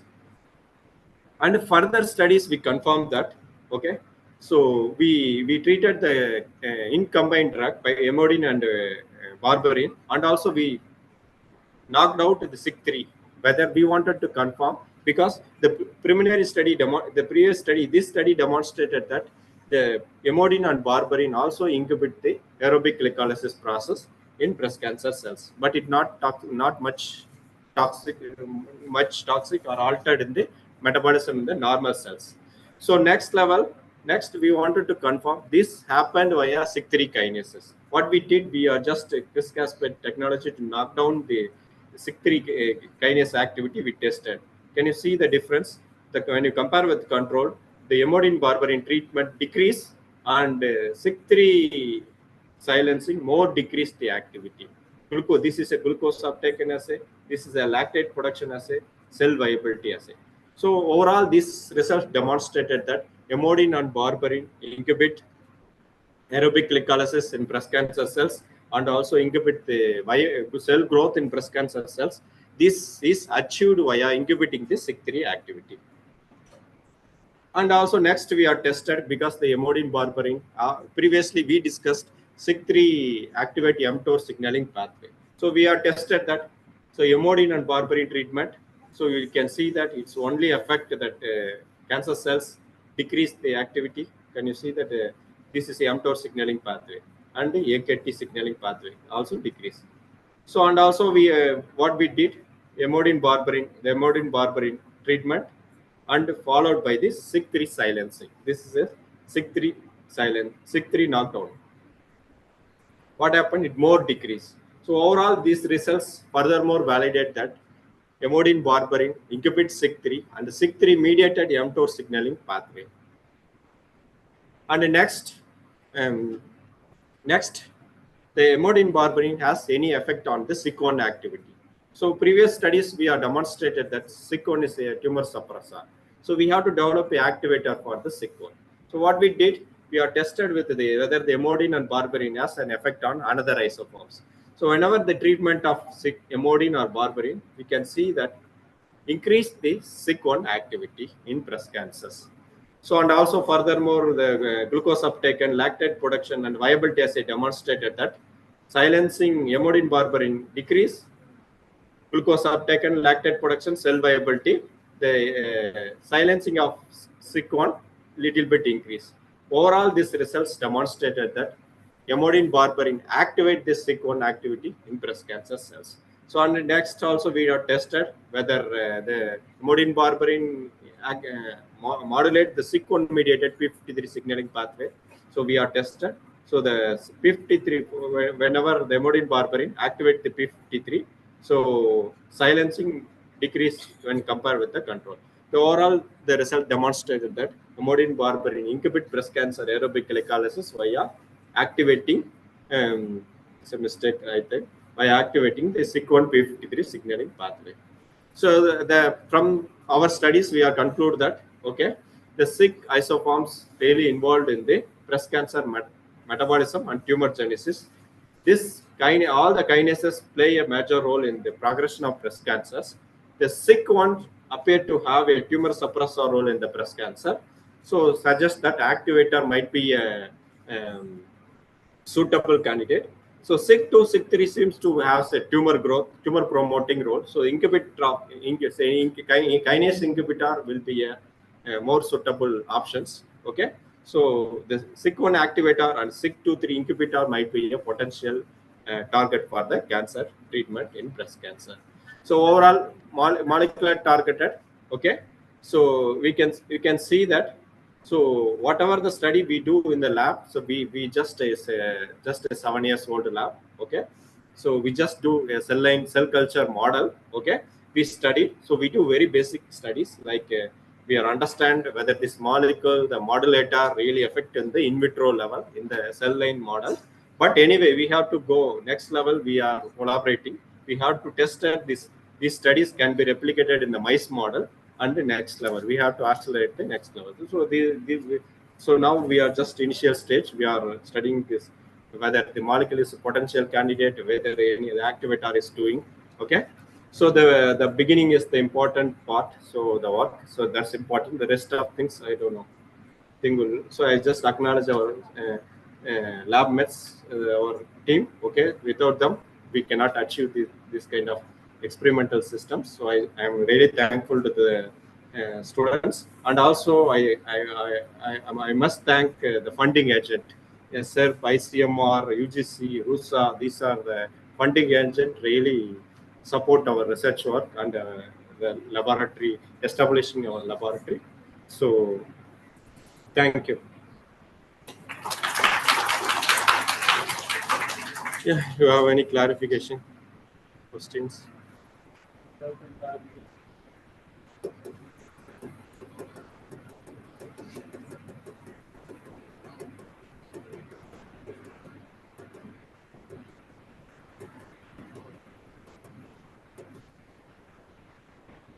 No doubt. To understand everything, nothing. Yes.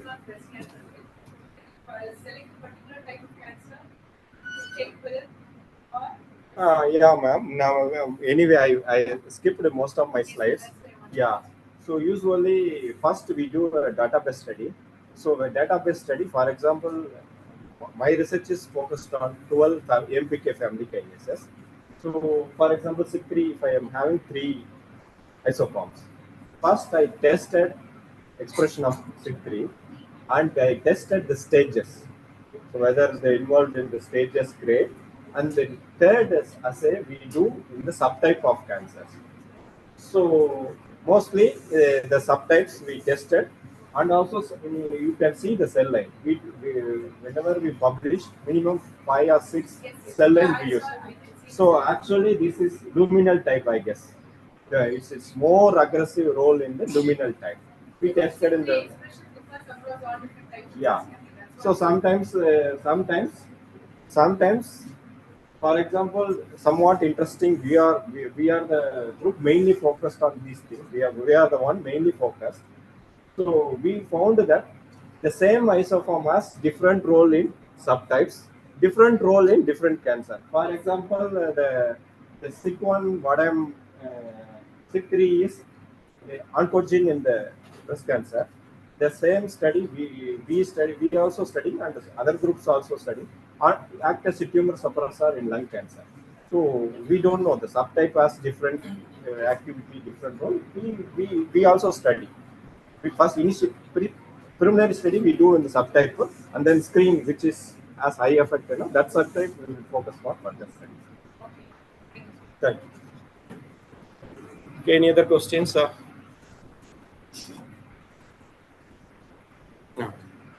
Thank you. Thank you very much, sir, for your wonderful presentation. Now we will be proceeding to the valedictory session in a few minutes. Let the dignitaries come. Till then, please wait. Thank you.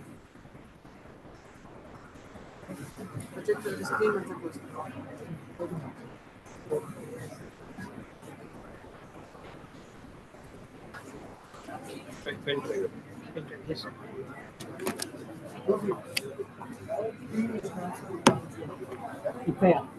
In India. Refreshments வெளியில இருக்கும் light பண்ணி காசு Participants, the refreshments have been kept outside. Kindly have it and report back in 10 minutes. Thank you.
Ready ஆகுங்க சரி வாங்க sir யாரு வரல நீங்க வேண்டாம் மேம் முடிஞ்சா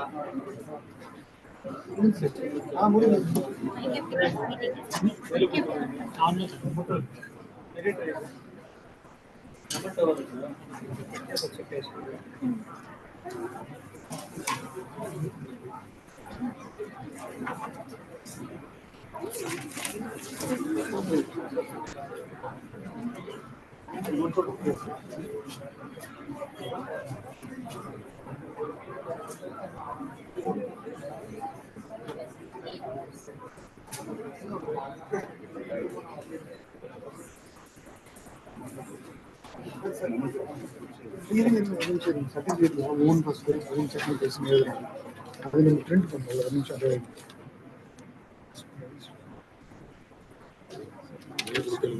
இல்லை இல்லை இல்லை என் கையில் இருக்கு அதுலேருந்து நான் பார்த்தேன் இன்னொரு தடவை கிராஸ் செக் பண்ணேன்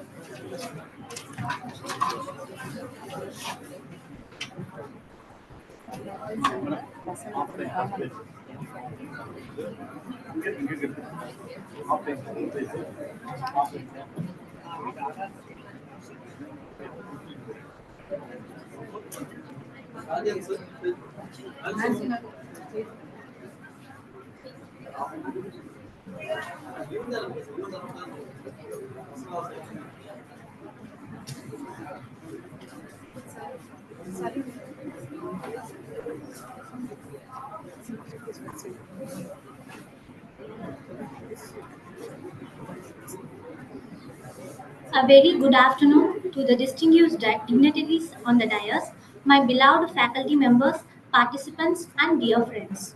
Myself, Aarti, take great pleasure in inviting you all to the valedictory function of National Conference on Emerging Trends in Biological Sciences, NCETBS 2024. I request Dr. M. Kamaraj sir, Head Department of Biotechnology, to deliver the welcome. Okay, very good evening to all present here. Actually, it's a welcome address for the valedictory session, not for the program, because we are about to close the session.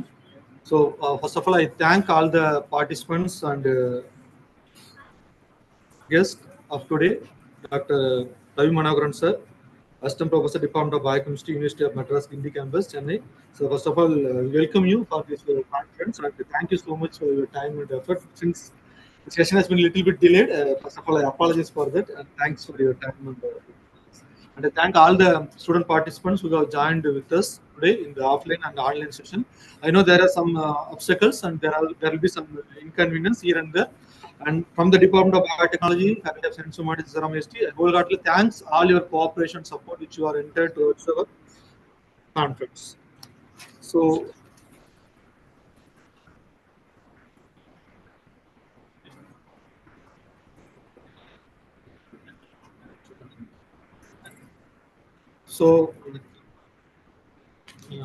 okay, the winners will be announced later once we felicitated our today's resource person, both in offline and online mode.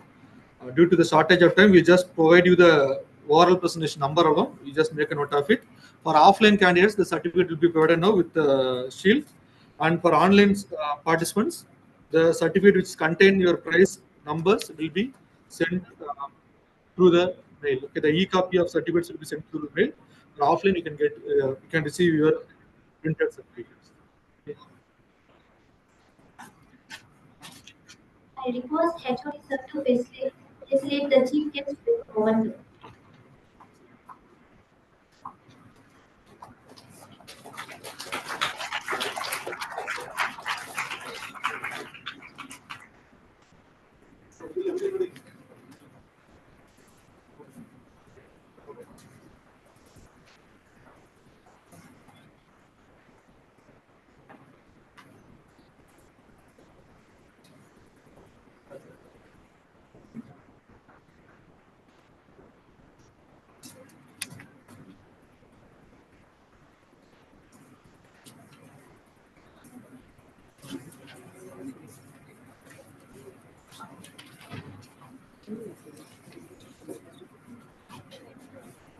I request our beloved guests to give away the certificates for the winners.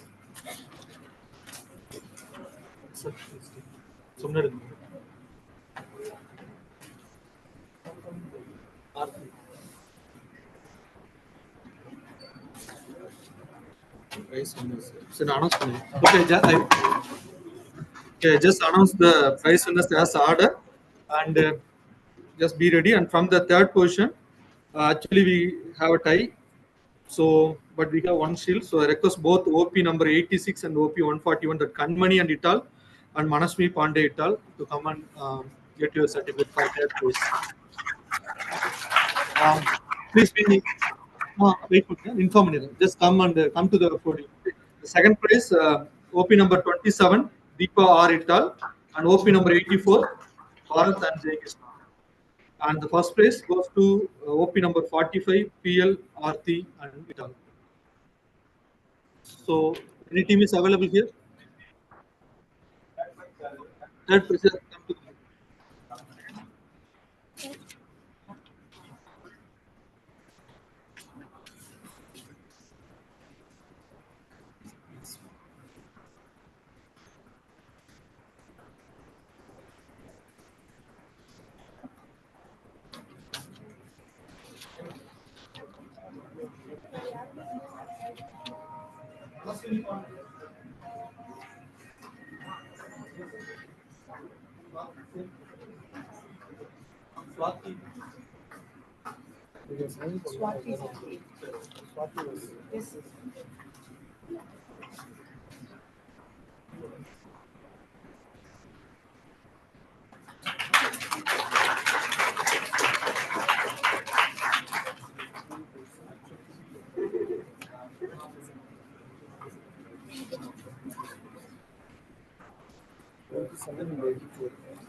Swati இங்க இருக்கு.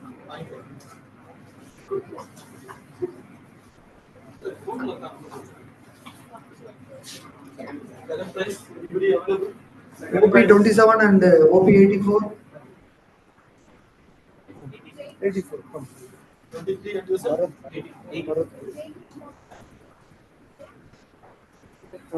Bharat, Jay Krishna, Prabhu, Aranganathan, and Arvind Kumar.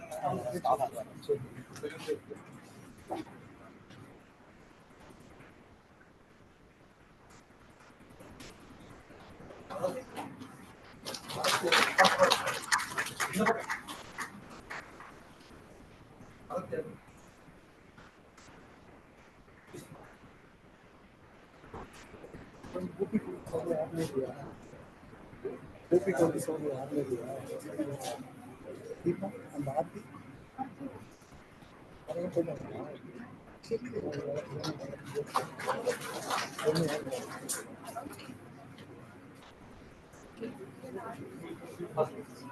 First prize OP 45 Aarti, are you there? First prize OP 1.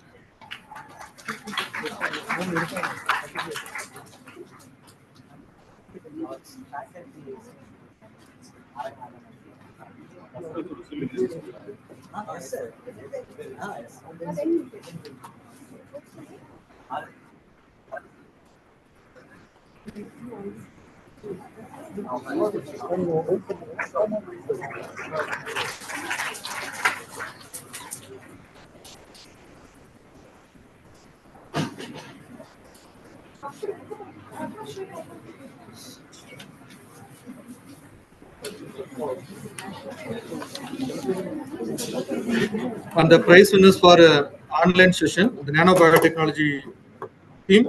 First place goes to OP number 7, second prize number 4, third prize OP number 5. And medical and pharmaceutical biotechnology, third place goes to number 32, second place goes to number 24, and first place goes to number 23.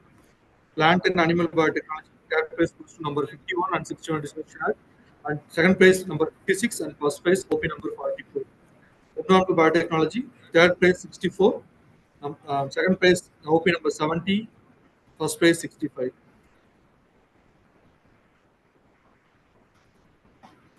Then bioinformatics, third prize OP number 143, second prize 145, first prize 138, and there is a special division which is psychology, third prize number 171, second prize 167, and first prize goes to 152. Congratulate for all the prize winners, both in offline and online mode. As I said earlier, online mode, the certificates will be delivered to you through the courier only for prize winners. Remainings will get a certificate in e-copy. Thank you. I request Dr. A. and C. Jennifer ma'am to give the concluding remarks of the conference.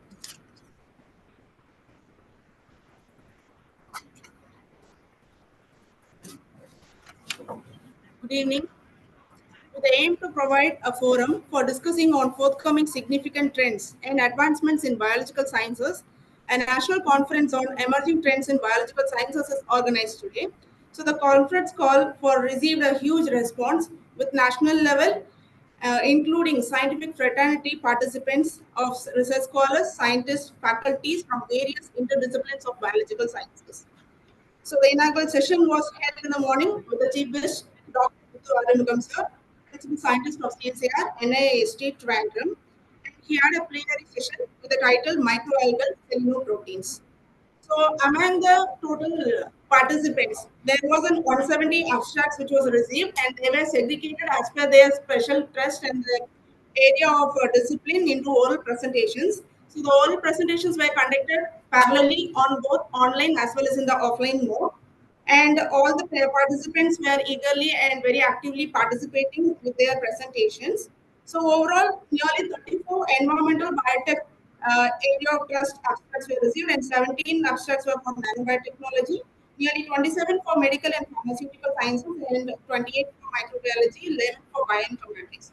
So in each discipline, it was observed that the received abstracts were mostly marching and involving towards advanced technologies. So having a narrow research perspective to serve the human community, and with the all the advanced techniques were applied and are in research focus.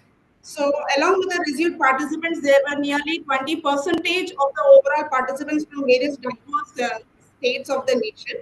So it is obvious from the overall input seen today and that the NCETBS reached and got a good response from towards addressing as well as discussing various emerging trends in biological sciences. So with this note, I'd also like to say, sir, I wanted to see that Dr. Ravi Manoharan, sir, he had the second plenary session today, and his topic was about interplay between salt-induced kinases and metabolic programming in breast cancer. That is insights in mechanism and therapeutic potential. So this also had a very in-depth of details about how a research can be with respect to cancer biology area. So each and every area had its own specialization. So with that note, I like to thank and participated for all the candidates who participated in the event and made this one a grand success and also helped us to achieve the goal of NCETBS. Thank you. Thank you, ma'am. I would like to call upon Dr. G. Rajendran sir to propose the outcomes of the session. Good evening, all. I feel honored and privileged to get this opportunity to receive vote of thanks on behalf of the organizing committee of NCETBS 2024. First of all, our most sincere thanks to God for making this day with the NCETBS 2024 even a grand successful one. We wholeheartedly thanks to honorable delegates and invited speakers, Dr. Muthu Arumugam, Principal Scientist, CSIR, Mr. Thiruvananthapuram, and Dr. Ravi Manoharan, Assistant Professor, Department of Biochemistry, University of Madras, for accepting our invitations, spreading the valuable and science and research knowledge in our conference. We sincerely thanks to all the chairperson of NCETBS 2024 for kindly accepting our invitation and gracing the entire session. We are also very much thankful to all the National Advisory Committee members to the constant guidance and support to save the conference. On behalf of the organizing committee, we convey deep regards and hearty thanks to our honorable chairman, co-chairman, chief director, associate director, dean, VP admin, and other management members for their guidance, and they help us in obtaining the necessary administrative approval for organizing this NCETBS 2024. A wide round of applause and thanks to all the participants who made this event a memorable one. Your presentation, discussion, questions, and comments are always giving new ideas and encourage us to organize more event like this. So once again, my sincere thanks to all the participants. We would like to thank to our HOD for his remarkable guidance and support, and that radiated a source of energy within us. We would like to thank organizing secretaries and all organizing members for the teamwork and effort in this conference. Our sincere thanks to the student volunteers and non-teaching staff for their tremendous effort towards to the success of this NCETBS 2024. Finally, I would like to thank each and every one of you for your being here and making this day a wonderful one. Thank you so much. Have a nice day. Thank you. Thank you, sir. I request everyone to rise for the national anthem.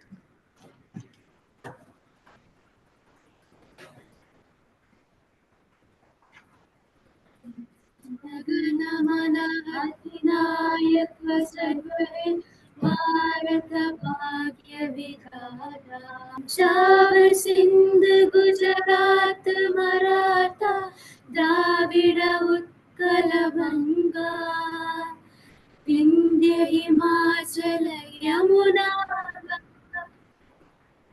जगति तरंगा तव शुभ नामे तव शुभाशिष गाहे तव जय गाथा जन गण मंगल नायक जय हे भारत भाग्य विधाता जय हे जय हे जय हे जय जय जय हे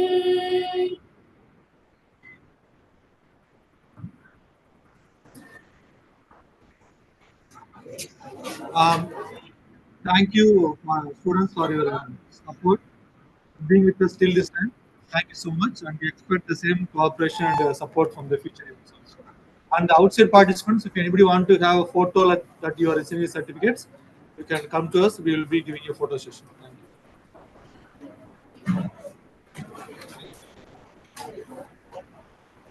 Thank you.